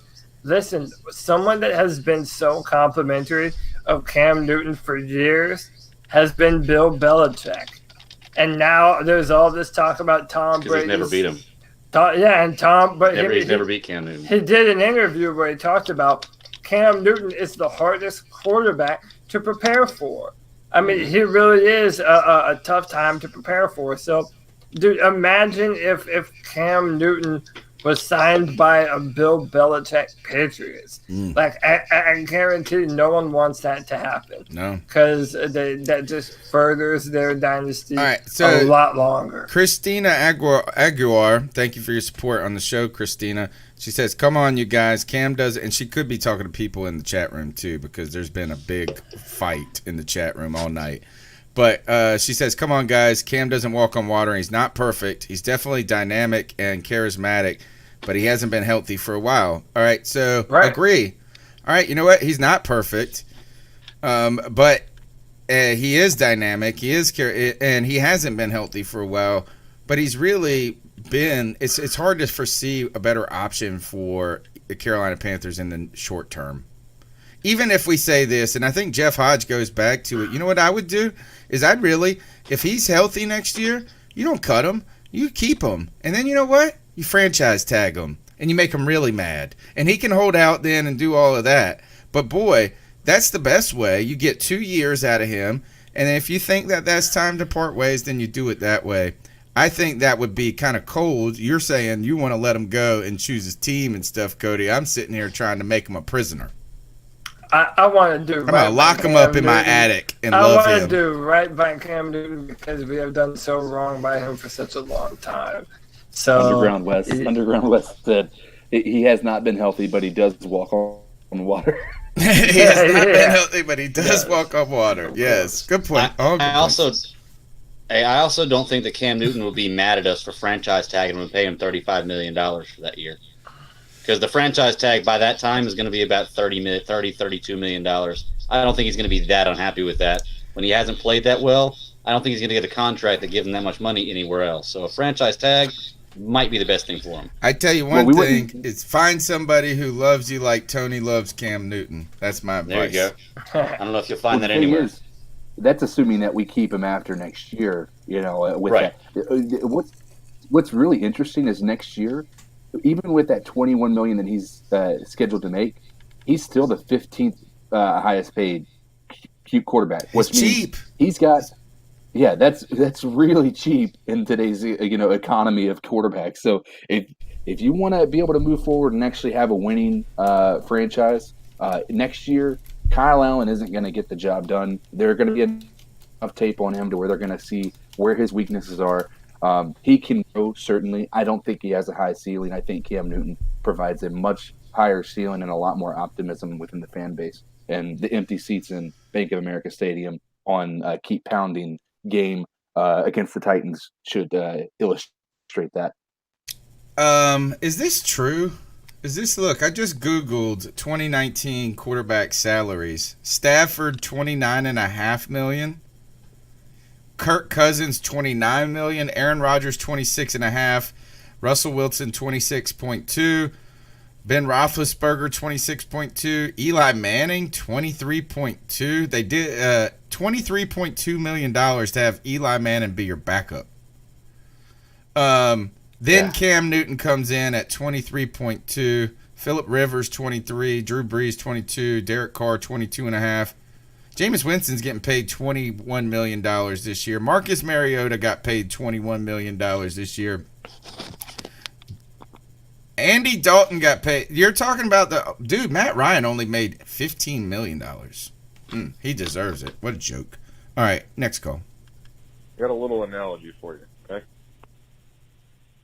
Say you're a manager, okay, anywhere. Doesn't really freaking matter where, all right? Popeyes. You're responsible for your employees, right? You have to make sure that they do not only their job, but they're showing up to work ready to perform the way that they should be. They aren't showing up drunk. They aren't showing up, hurt, or they aren't going to do something that's going to jeopardize the company, right? Well, how is this any different than Ron being head coach? It's totally different. I've been thinking this in my head for weeks, and I've been saying it to a few people. Cody, I know you've heard me. Cody's gonna like it. Josh, I know you've heard me too. Yeah. How the hell is it that it is not Ron's fault that Cam is as injured as he is? Okay? Cam getting injured in the first place, that happens. Okay? But Cam should not have been playing week 1 and 2. How do you not know that your quarterback can't run? How can you not see that he's in pain trying to run around the field, doing what he needs to be doing during practice? Just how? How do you miss that? You know, Cam, in my mind, and I could be wrong, you know, this is just my opinion. In my opinion, Cam would not be as injured as he is right now if he had actually sat out week 1 and 2. If I had to guess, he probably would have been back by week 6. You know? Well, that's because I think how Ray the hell really is this injured not it on Ron? in week 2. I mean, how the hell is this not on Ron? Cody, I'm climbing the hill with you, buddy. Okay? Appreciate you. you, Take my brother. fat ass and roll me down and knock everybody down that's trying to take over the hill. But I'm up there with you. Okay? Ron should either be fired or he should just be defensive coordinator. You know, Well, what do I you think guys that's think? all right. Do you guys So think here, that he even Cody, has a I've heard spot this being is defensive coordinator on the team. This Love to is hear the your second opinion. person I've heard this. Somebody actually realistically floated out getting a new head coach and keeping Ron as a defensive coordinator. That's just impossible. That doesn't work. Yeah, you just can't do that. You Yeah, can't demote somebody and even keep them around anymore. In fact, No, the only person you could do that to is Washington. I mean, there are some coaches that are better as coordinators than head coaches. I wouldn't mind if that happened, but yeah, you're right. That doesn't happen. No head coach is going to take a pay cut to stay on and then have some other guy usurp them when they've been the head cheese for the past 9 years. No, it's just not a good situation. But Tony, that's why before this season and at the end of last season, how was I framing this when I was talking about Ron Rivera? It's time to rip the Band-Aid off. Because even though it might be painful right now, go through this process now so that way you're getting the growing pains of the next coach and their new staff out of the way. But now it's a conversation that we're pushing even further down the road, and we're still left wondering, is Ron Rivera the coach for the Panthers? By the way, Oh, yeah, and by the way, Tony. Oh, You sorry. don't I think- pressed play by accident. we're going into a primetime football game against the Green Bay Packers on the road. I don't know if I need to remind you guys about the last thing that happened when we were on the road against a good football team in the NFC. But in this game, in my opinion, if Ron Rivera puts up another terrible performance with these Panthers, it's inexcusable. It's absolutely inexcusable. And I hope more people join me on that hill if it does happen. But Cody, you talk about it when you say Ron Rivera puts up a bad performance, like Ron Rivera controls everything that happens on the field. You call the play, and then sometimes it's the bad call. I'll give you that. Sometimes there are terrible calls he makes, but sometimes it's the right call with the players making the wrong move. You can't put all the blame of every bad play on Ron Rivera. It's just not possible. I'll never put all the blame on Ron Rivera. So then you can't If say he that if he comes goes out out there and and will you but give I him will say- kudos if they dominate the Packers? if we don't adjust, okay. Listen, have I not given credit to Ron Rivera and North Turner when they deserve it? No, I did will it against start the to? Titans. Will it affect your outlook though? Affect my Because really, you've already said you're still firing him at 11-5, so it's like kind of hard to foresee what Ron Rivera can do other than win a Super Bowl Win this out. season to change you. Right. Well, I'll make it even more specific. What if we go there and we're getting beat 17-3 at halftime, and you see adjustments in the second half? Well, and we that's come not back and gonna win that happen. game. That also is. That's the stupidest thing I ever heard. Sorry, I shouldn't have done You gotta that put it twice out to there. you tonight. You're good. I don't care. Hey, I do want to say one thing about that caller real quick. He's right and he's wrong. Okay, because he said if it hadn't been for Cam Newton playing in week 2, he wouldn't have got injured. Well, of course not, because he got injured in week 2. So yeah, of course, if he hadn't played in week 2, he would have injured. But second of all, when the season started, Cam Newton was telling everybody how great he felt and how he was ready to play the game. And you know what? He came out in week 1 and played damn good. So if he's telling his coaches that, then what else do the coach? If I tell you I'm feeling fine, but I'm really not, or maybe I am, and I get injured in week 2, then what else do the coaches have to go off of? They have to go off what he says. I'm sure if he was injured to a point where he felt like he couldn't play, he would have said something, and they wouldn't have played him. Tell me if this I'm is fair. sure, you know. Tell me if this is fair. Cam Newton not reporting the foot injury and telling the team about it week 1 and week 2, I'll put the blame on Cam Newton. But last year, I put the blame on Ron Rivera. But I put the blame on Ron Rivera because he knew that Cam Newton was hurt and continued to play him and run him into the ground. I'll give you that. Based on all or nothing. Yeah. Based on all or nothing, it took Tepper saying we need to do something about it. That's when the decision was made. I mean, it took the owner to tell the coaches, all right, there's something wrong. Like a guy who's not a part of the decisions within the coaching, of who's starting, who's not, had to tell the coaches, let's move on. And to be fair to Cody on this, it also took the whole world to tell him that you need to take Christian McCaffrey out when you're winning by 3 touchdowns. And then guess what? Like, it took the whole world pointing the obvious out that you're winning. And the one guy who's been the bright spot of your team is unnecessarily out there. And it just was last week that he did it. Yeah. I mean, listen, I think we all agree, though, that this Green Bay Packers game, I don't know how you guys feel. I feel this game is going to tell us everything that we need to know about the 2019 Carolina Panthers. That's how important this next game against Green Bay is. And it's going to determine if I have any shred of faith in Ron Rivera and the Panthers to make a run. What if we drop this one, though, and win against Seattle? I'm not ready. I think Seattle could be a statement game, too. All right, next call is 20 seconds. Oh, yeah, and by the way, Tony, if you don't shave the mustache, me and Josh are going to drive down from Nass, and we're going to shave it off you. All right? Fair warning. I'm shaving it when Cam comes back. Starting to look like the head coach from who the hell was that we just kicked What did he say? Hold on. I got to do this again. Starting to look like the head coach from who the hell was it that we just kicked their asses? It's starting to look like him. You don't want to look like him. Vrabel. Oh, Vrabel. guys, Vrabel. no. If I got a Vrabel mustache, dude, I ain't ever shaving that sucker. That thing was thick as a dang Amazon. What's good, fellas? This is Joe Morgan. I just got off work, about to go to the home. What's up, Joe? Fat ass joint. It's Cam Newton news, man. It's got me in my emotions because I just know that he's not going to be back next year. I'll pray, but unless Kyle Allen just stinks it up for the rest of the year. But I think we're going to listen to the media. I think Tepper's going to go in another direction, and I don't think it's going to be a successful direction. But I think it's just the financials. It just makes sense. With that being said, though, I just know that Cam Newton's going to go to the Patriots next year.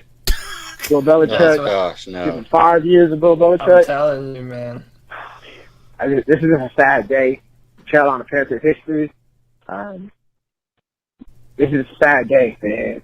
But I mean, can be healthy and come back and bullshit it. I want to have a career after football, whatever. So sad day, but Kyle Allen, you gotta just show us the job was yours. The media gave it to you after that first game, so just prove it. Get us to the playoffs. I don't know what this means for Ron Rivera. Hopefully, he's still going, but you just never know. So yeah, injury reserve Cam. Kind of stressed out. Don't know what to do. Should I cry? Should I be angry? But just a whole confusion situation, but it'll be all right. All right, I'll check in later tonight. I think that's the call of the night right there. Yeah. And I think it's the call of the night because, you asked what team would he go to that you couldn't cheer for him, and it's not even the Patriots, dude. Like, it's just the Falcons. Like, what would be the saddest thing in my life is that if both Randy Moss and Cam Newton had their best years in New England. Because I loved Randy Moss. He was my dude. He was my dude, man. Good gosh. Great call. Thank you. Let me see if this is the same. Hey, guys. This is Michael Hart in Greenville, South Carolina. Oh, what's up, Michael? I'm sure you guys are super busy tonight, and I understand that. So I thought I'd just chime in. I'll try to keep it short.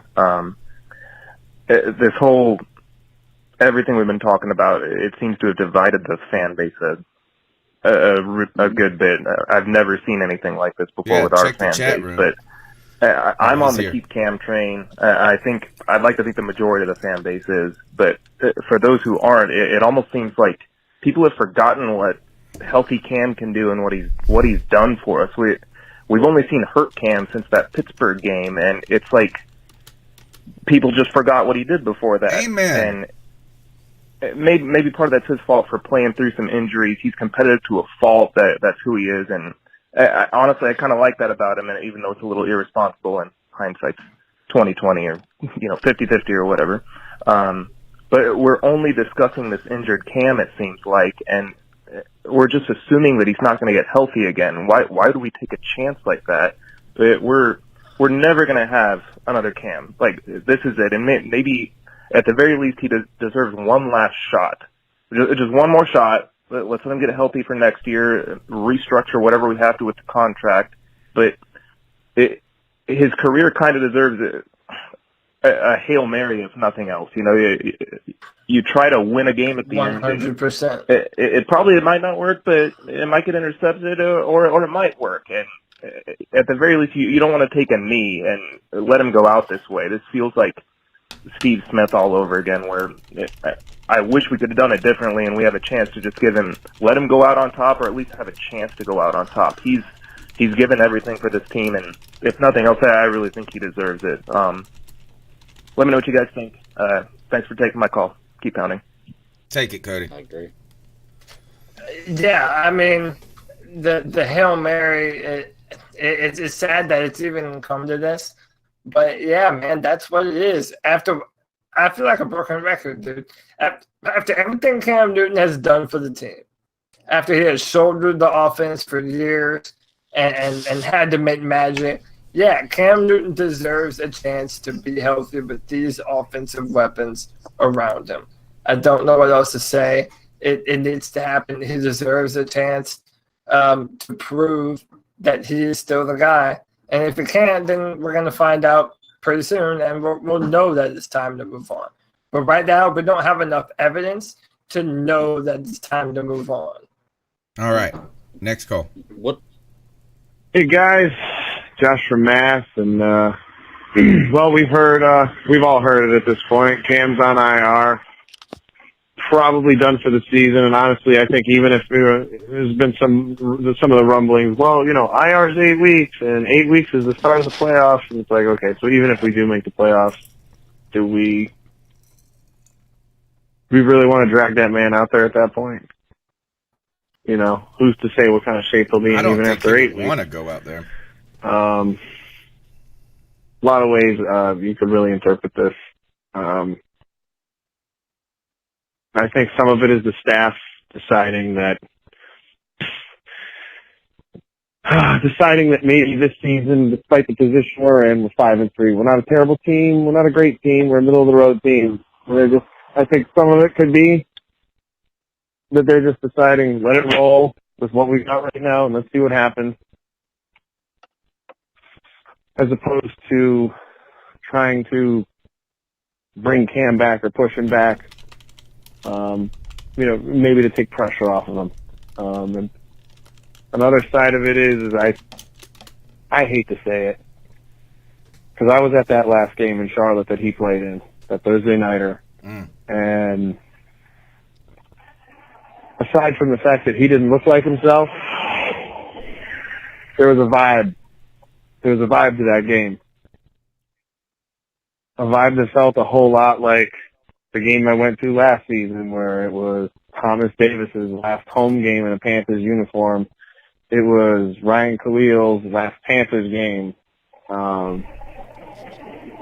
Julius Peppers, his last home game as a Panther. And Thomas Davis's last I game, hate to say it, but it felt like the end for a little while. And it sucks to say that, because this is a man who since he came into the league, since he came to this team, has been like the torch, the light of Panther Nation, the heart of Panther Nation in so many ways. Giving footballs to kids, all the charity work he does with kids, the dancing and the dabbing and the celebration on the field and the charisma, and to think that might be closer to the end than it is to the beginning it's rough. That is. Mm-hmm.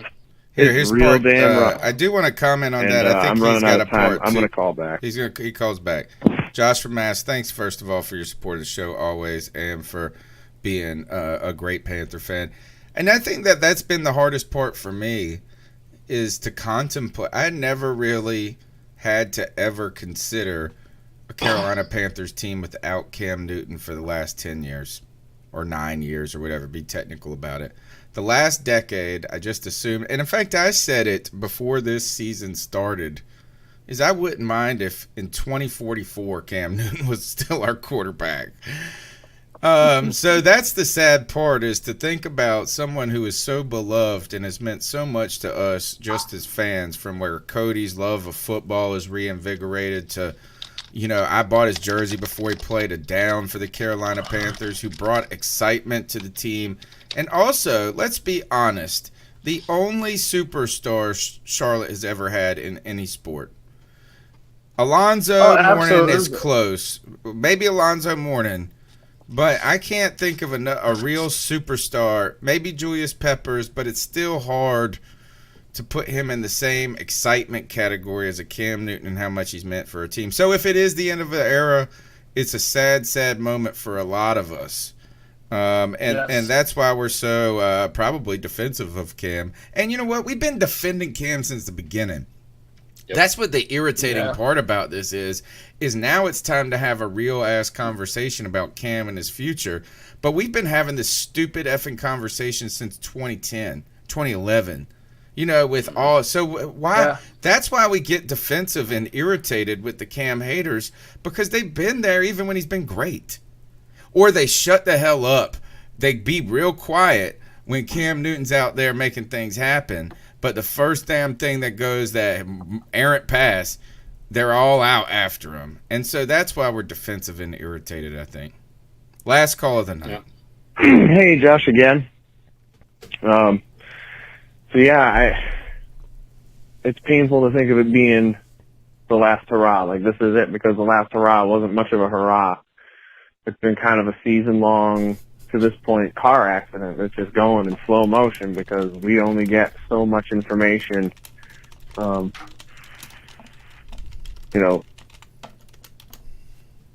think there's some big shakeups coming to this organization. I hate to say it, but I think we're going to see Ron and Norv and all that. We're gonna see a shift. I think them two are gone. I think the whole Cody's staff is got gone. a spot for his lieutenant. I'm really getting the vibe that, Pepper's either looking to start over next year with a new man and let Cam ride it out and see what he can do, or he's just going to full sail burn the house down. Get the insurance money and build himself a new house. It's hard to argue with Cam's cap hit next year. It really is. It's a lot of money that we could certainly put into places. We've got damn near half our starting defense is either due to be re-signed or be a free agent or whatever. So I don't want it to be that. Let me be frank. I don't want this to be the end. Don't be I'd Liz like Frank. to think it's the last Let's option. be frank. Coaching staff is gone, and Tepper's just told Marty, "You're staying, but you need to do the right thing when it comes to Cam. You need to do right by Cam. Put him on IR. And you know what? Let Ron and co. prove themselves. I mean, really prove themselves. There will be no Cam Newton saving careers or jobs here. There will be none of that. You've put together a nice little body of work in his absence. Let's see if you can keep doing it. And if you can keep doing it, then maybe, just maybe, Tepper will become a believer. But me personally, I'm still willing to die on that hill. And that's not the only hill I'm willing to die on. I'm willing to die on the hill that Ron Rivera needs to go, and so does most of the current staff, because I feel like it's just how not big enough is to this get us hill? over that last hump. I'm telling you, man. I've got But I'm also followers, willing to dude. die on the hill. But Tony needs to just shave that mustache, man. Come on, man. I said you ain't doing yourself no favors. Keep pounding Just go full Panther beard, Nation. man. We'll make it through. Dude, Keep pounding. I can't even grow a full mustache, let alone a full beard. Cody just deployed the Massachusetts Minutemen on Breed's Hill because that's really where the battle occurred, was Breed's Hill, not Bunkers Hill. Cody and Josh, the leader of the Massachusetts militiamen, dug in on the hill, deploying their troops after Ron Rivera. And hey, you know what the hill represents? High ground. Sun Tzu is the art of war, baby. If you want to win, you take the high ground. And I'm on the hill. I believe I'm right. Like I said, hope I'm wrong. I don't think I am. And I think you guys know I'm right too. So It's turning into Hamburger Hill, Cody. Oh, What it is. God. Like, that's what's happening. It's turning into Hamburger Hill, that's man. Like, just- I feel like I'm getting massacred on it, trying to climb it. Yeah, everybody is just trying to dying take up it. there. Even Yeah, look, we are exactly. we're eating. Even Cam Newton died on the hill. God, Like, everybody. anybody who tries to take that hill is dying right now. No one lives at the end of this. It's like no one lives. It is what we hope, Cody, is that you don't have a Pyrrhic victory. You want to pull out some old school war references. Pyrrhic victory. That's when you win what you get, but you don't get what you want. All right, that's the C3 Panthers podcast. Let's go ahead and get out of here. Let's quickly make the picks. Panthers on the road in Green Bay. They're 5-point dogs. You can bet it at mybookie.ag. Use promo code overtime. Guys, did the Panthers pull this out on the road? CK, you start. CK's the only. Yes. Is he still here? See what? This week you picked the Panthers? Yeah, and I think we saw a recipe for success that the Chargers were able to deploy. So I think you add that to the fact that our secondaries played very well. I'm slightly concerned about Bradbury. Was he got a groin issue? Yeah, and they said that's the only concern they have is Bradbury's injury right now. So even if Brandon Herbert's concerned about his play. What they said, the only thing that I think that indicates that Bradbury may be out is that Ron has been talking about he's confident in Cockrell filling in, which means that he's already considering that to be the possibility. Ugh, so we'll find out.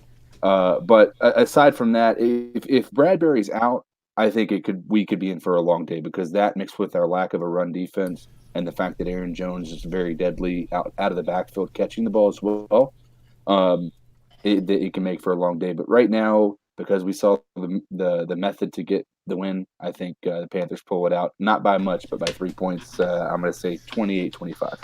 Y'all poo-pooed my desire to get Patrick Peterson from the Arizona Cardinals. Wouldn't be so bad right now, would it? Hey, if we're going to trade Cam Newton for frickin' whatever. It's all hypothetical. I told you I didn't want to do it. I'm just putting it out there. I was hypothetically saying. I was saying I really want this. All right, Greg, who you got in this game? I'm with CK. I'm going with the Panthers, and What my homers reasoning we is, are. Tony, you're not going to like this, but I know I bet you a 12-pack that the Packers weren't going to win their division. I still think they're not going to, and there's a reason for that. Go back and look at the stats. Aaron Rodgers had 2 really good games this year. Other than those 2 really good games, he's played about as good as Kyle Allen has all year. People are going to hate me for that, but go back and look at the stats. Who's winning? He's played it, about then? as good as the Panthers. No, who's winning the division, the NFC North? If they the Vikings. They have an all-around. They have a way better roster. They have a way better roster. I've than been the way Packers. on the Vikings train all year, and guess what? They're just going to let you down. You're probably right, but I got to win that 12-pack from you. So, Cody, I'm going to steal your thunder here. Is I'm going against the Oh, Panthers. so you just know that you know what I'm gonna do? No, I'm just trying to interject before you. Before you're the star, going? dude. You're the star. I had to wear this hat and grow this mustache to try to keep up with you. I'm picking the Green Bay Packers on this one, and the reason being is I think that they're sobered by the cold weather of returning back to Green Bay, and they realize they let a easy opportunity slip through their hands with the Los Angeles Chargers. I do want the Panthers to win. Do I think it's impossible for them to win? No. But you know what? We haven't had a tremendous amount of success on the road in Green Bay in our past. True. Yeah, no, we So sure haven't. I'm picking the Packers. I know I hate it. I rarely pick against the Panthers, but it's a lot easier when we don't have my savior, Cam Newton. It is a lot easier. And yeah, Tony Dunn, you do know me a little bit too well, because I am taking the Green Bay Packers in this matchup. I think that it's going to be a close match right up until halftime, but then Green Bay will make adjustments, and we won't. I've got 37-21 Green Bay. Oh. Did Green Bay Wrong make way its against the spread there. adjustments against the Chargers? Say it one more time. Did Green Bay make its adjustments against the Chargers? They sure didn't. And they didn't Go write a against blog the about it. Lions either. They should have lost that game against the Lions. The refs didn't save them, so they sure I'm definitely just saying lost they got Matt just like they got- Carolina. They've got a new head coach. I think Aaron Rodgers runs that offense from the line of scrimmage, and that's bad for him when it comes to Luke Kuechly. Right. Exactly. I agree with you 100%, CK. We're on the same page. I like it. I hope that Cody and I are wrong. Are wrong. I want to be wrong, but I have a feeling Ron Rivera will vindicate what I've been saying about Do it. the Atlanta Falcons bounce back from the worst season in the history? Hell no. Against the Arizona Cardinals, a team that's getting better, it seems like. The Arizona Cardinals, I believe, are favorites. I mean, you can't make this shit up, dude. Who are they playing? It I is thought they Oh, played no, New it's Orleans. Tampa. It's Tampa. Excuse me. It's Tampa. It's Okay. Arizona against Tampa. Tampa's 4.5-point favorites. I could actually see the Cardinals winning this. I'm picking, but I am going to pick Tampa Bay here because Mike Evans has been really pretty damn good, and the Cardinals second. Well, no, they got Patrick Peterson back. Give me the Cardinals on the road. All right. Yeah, I'm gonna go with Tampa Bay. I think I think Tampa Bay's offense is starting to gel a little bit. Starting to. Yeah, I'll say 27. Well, they've been putting points up. They just can't stop. Been putting up like 40 points a game. Yeah. They just can't. I'll say 32-27 Tampa Bay. CK? I'm gonna take the Cardinals here. Jameis Winston had a really good game last week, so we know that doesn't go week to week. So we're gonna say he's gonna have a really bad game this week against the Cardinals. Plus the Cardinals, who just played the 49ers and only lost by 3 points. We lost by over 30. I'm just saying it seems they're getting their stuff together. I think you got some good money on the Cardinals here. 4.5-point dogs on the road, and a team that's getting better and better each week. Greg, who you got? I got to go with Tampa Bay, man. You know, people say what you want to, but Tampa Bay is a good team that their best weapon is actually their worst enemy. Think about it. They put up 40-something points a game. Most games, I look at the TV, and they're 35, 40 points into it. And that's because Jameis Winston can throw the ball really well. But at the same time, throws it to the other team. For every great touchdown Jameis Winston throws, he throws an interception. If he had not thrown the interceptions he's thrown this year, they'd be a 6-2, 7-1 team right now. All right. Is that Okay, everybody? this year. Everybody got their picks in for that? Yeah, for that one. Okay, and the last game of the division is a division rival. I think it could be a trap game. The New Orleans Saints are 14-point favorites, or 14.5-point favorites over the Atlanta Falcons. I keep wondering how the Atlanta Falcons can be so bad, but they are. You know what? I don't even know why I care. I'm so happy that the Atlanta Falcons suck. In fact, I almost don't even want them to beat the Saints and help us in the division because I take so much solace in them sucking so bad. I'm picking the New Orleans Saints, but I think they cover the spread is what I would pick. But what do you guys got? And New Orleans in the Superdome is going to beat the shit out of a longtime rival, one of a team that is just an absolute dumpster fire. I've got New Orleans. I'll say 32-10. I also want to point out for every 10 great touchdowns Jameis Winston throws, he throws 7 interceptions. He's got 104 touchdowns and 70 interceptions in his career. And if we find his fumble record, which they don't even publish that probably because it's about as bad as damn Kyle Allen's. Who wins this game? Who's got left to pick on this? I do. I think this is gonna. I'm gonna go deep dive. I'm gonna make a bold prediction. I'm gonna say not only are the Saints gonna win, in the third quarter they're gonna be up by 28 points, and then Bridgewater's gonna come in, and then beat them by 40 more. Yeah, they're gonna be. I think it's going to end up being a 50 burger. I still think the Falcons battle back because they still do have Julio Jones and Matt Ryan without an offensive line, certainly. So I'm going to say it's going to be 52-35. Okay. All right. Who else? Me. I'm just going to make this clean sweep, man. New Orleans smashes Atlanta this weekend. It's going to be somewhere. They're going to cover the spread. In fact, I think they're going to beat the spread pretty good. I'm predicting probably a 21-point victory. Let's go with 42-21. All right. That is the C3 Panthers podcast. We've had a great show in the chat room. Fantastic support. Be sure to subscribe to the show. Also, call into the Cat Calls line. The number is 252-228-5098. We got one last quick segment to go. Ice Up Pick segment. Cody, you ready for an Ice Up? No. Come back to me. All right. I have it in just a second. Who's got theirs? Me. No one? Me. Oh, I got mine. Go. All right.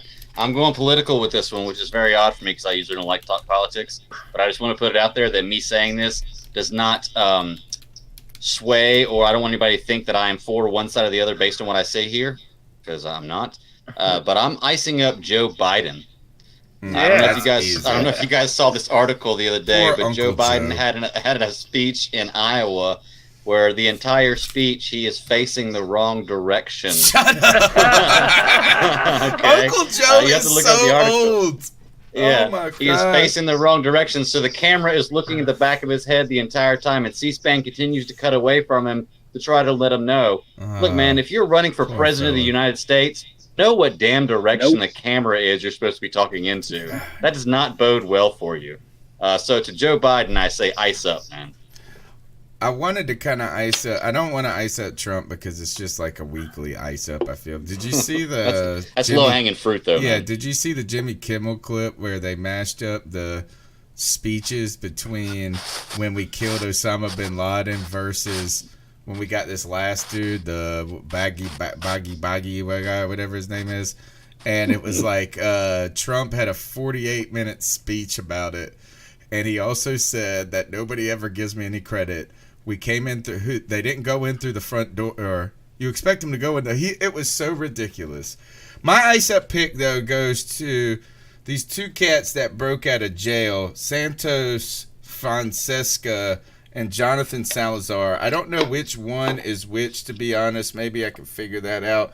But cats broke out of jail in California in like a maximum security prison. And they were able to get out through some construction stuff and get out. But these dumbasses, or this guy, has a freaking face tattoo with a P. He's got a big P on his cheek. And if there's ever a time you regret a face tattoo other than the day you got it and every day of your life, it's when you're on the run from the law and you've escaped prison and you're trying to hide and you're like, hey, you're that dude with a P on his face. Call the does that stand for police? Because I'm calling them. You, dude. Gosh, that's like a serial killer going to Ancestry.com, bro. Just stupid. I said. That is pretty dumb. Am I the last one to No, go? CK's got one. If he, CK don't ever got ice nobody up. We got to start. We got to get you to start getting angry at society, CK. Why don't you ice up people that pay their bills on time, CK? How about that? That's a debt collector. You think I should, job security. But yeah, job security. All right, so Cody, what you got? So, this is a little older now, but this is something that happened before Drew Brees came back. There's an NFL social media account called the Check Down, and they created a parody letter for Drew Brees' comeback before it was supposed to happen. Well, apparently Adam Schefter didn't realize this because he posted that Drew Brees was coming back and the team had said, I'm back and all of this. He said what the Check Down had mentioned verbatim and ran with that as an official story, even though under the official Twitter account, it says, just to clarify, this is not an official statement from the team. And yet Adam Schefter still put that out. So it happens to the best of us. Yeah, I kind of feel bad for him almost. But hey, it happens. But to Adam Schefter, you're supposed to be one of the most reliable. Don't feel bad for that. So he gets all the inside tips. It's true. Well, then fine. To you, Adam Schefter. Yeah, I suck. Touche. All right. You listen to C3 Panthers podcast. Every Tuesday night, we talk about the Panthers for an unbearable amount of time. Guys, my name's Tony Dunn. You can follow me on Twitter at @cat_chronicles. Cody, where can they get after you? At Cody Lack, CODYLAC. Next week, after we do the show, there will be a brand new mock draft on drafttech.com with comments for the Carolina Panthers and the Houston Texans. And that's about it. Just hit me up. Greg, you got a great podcast. I listen to it all the time. Tell them where they can find you and talk about nerd stuff.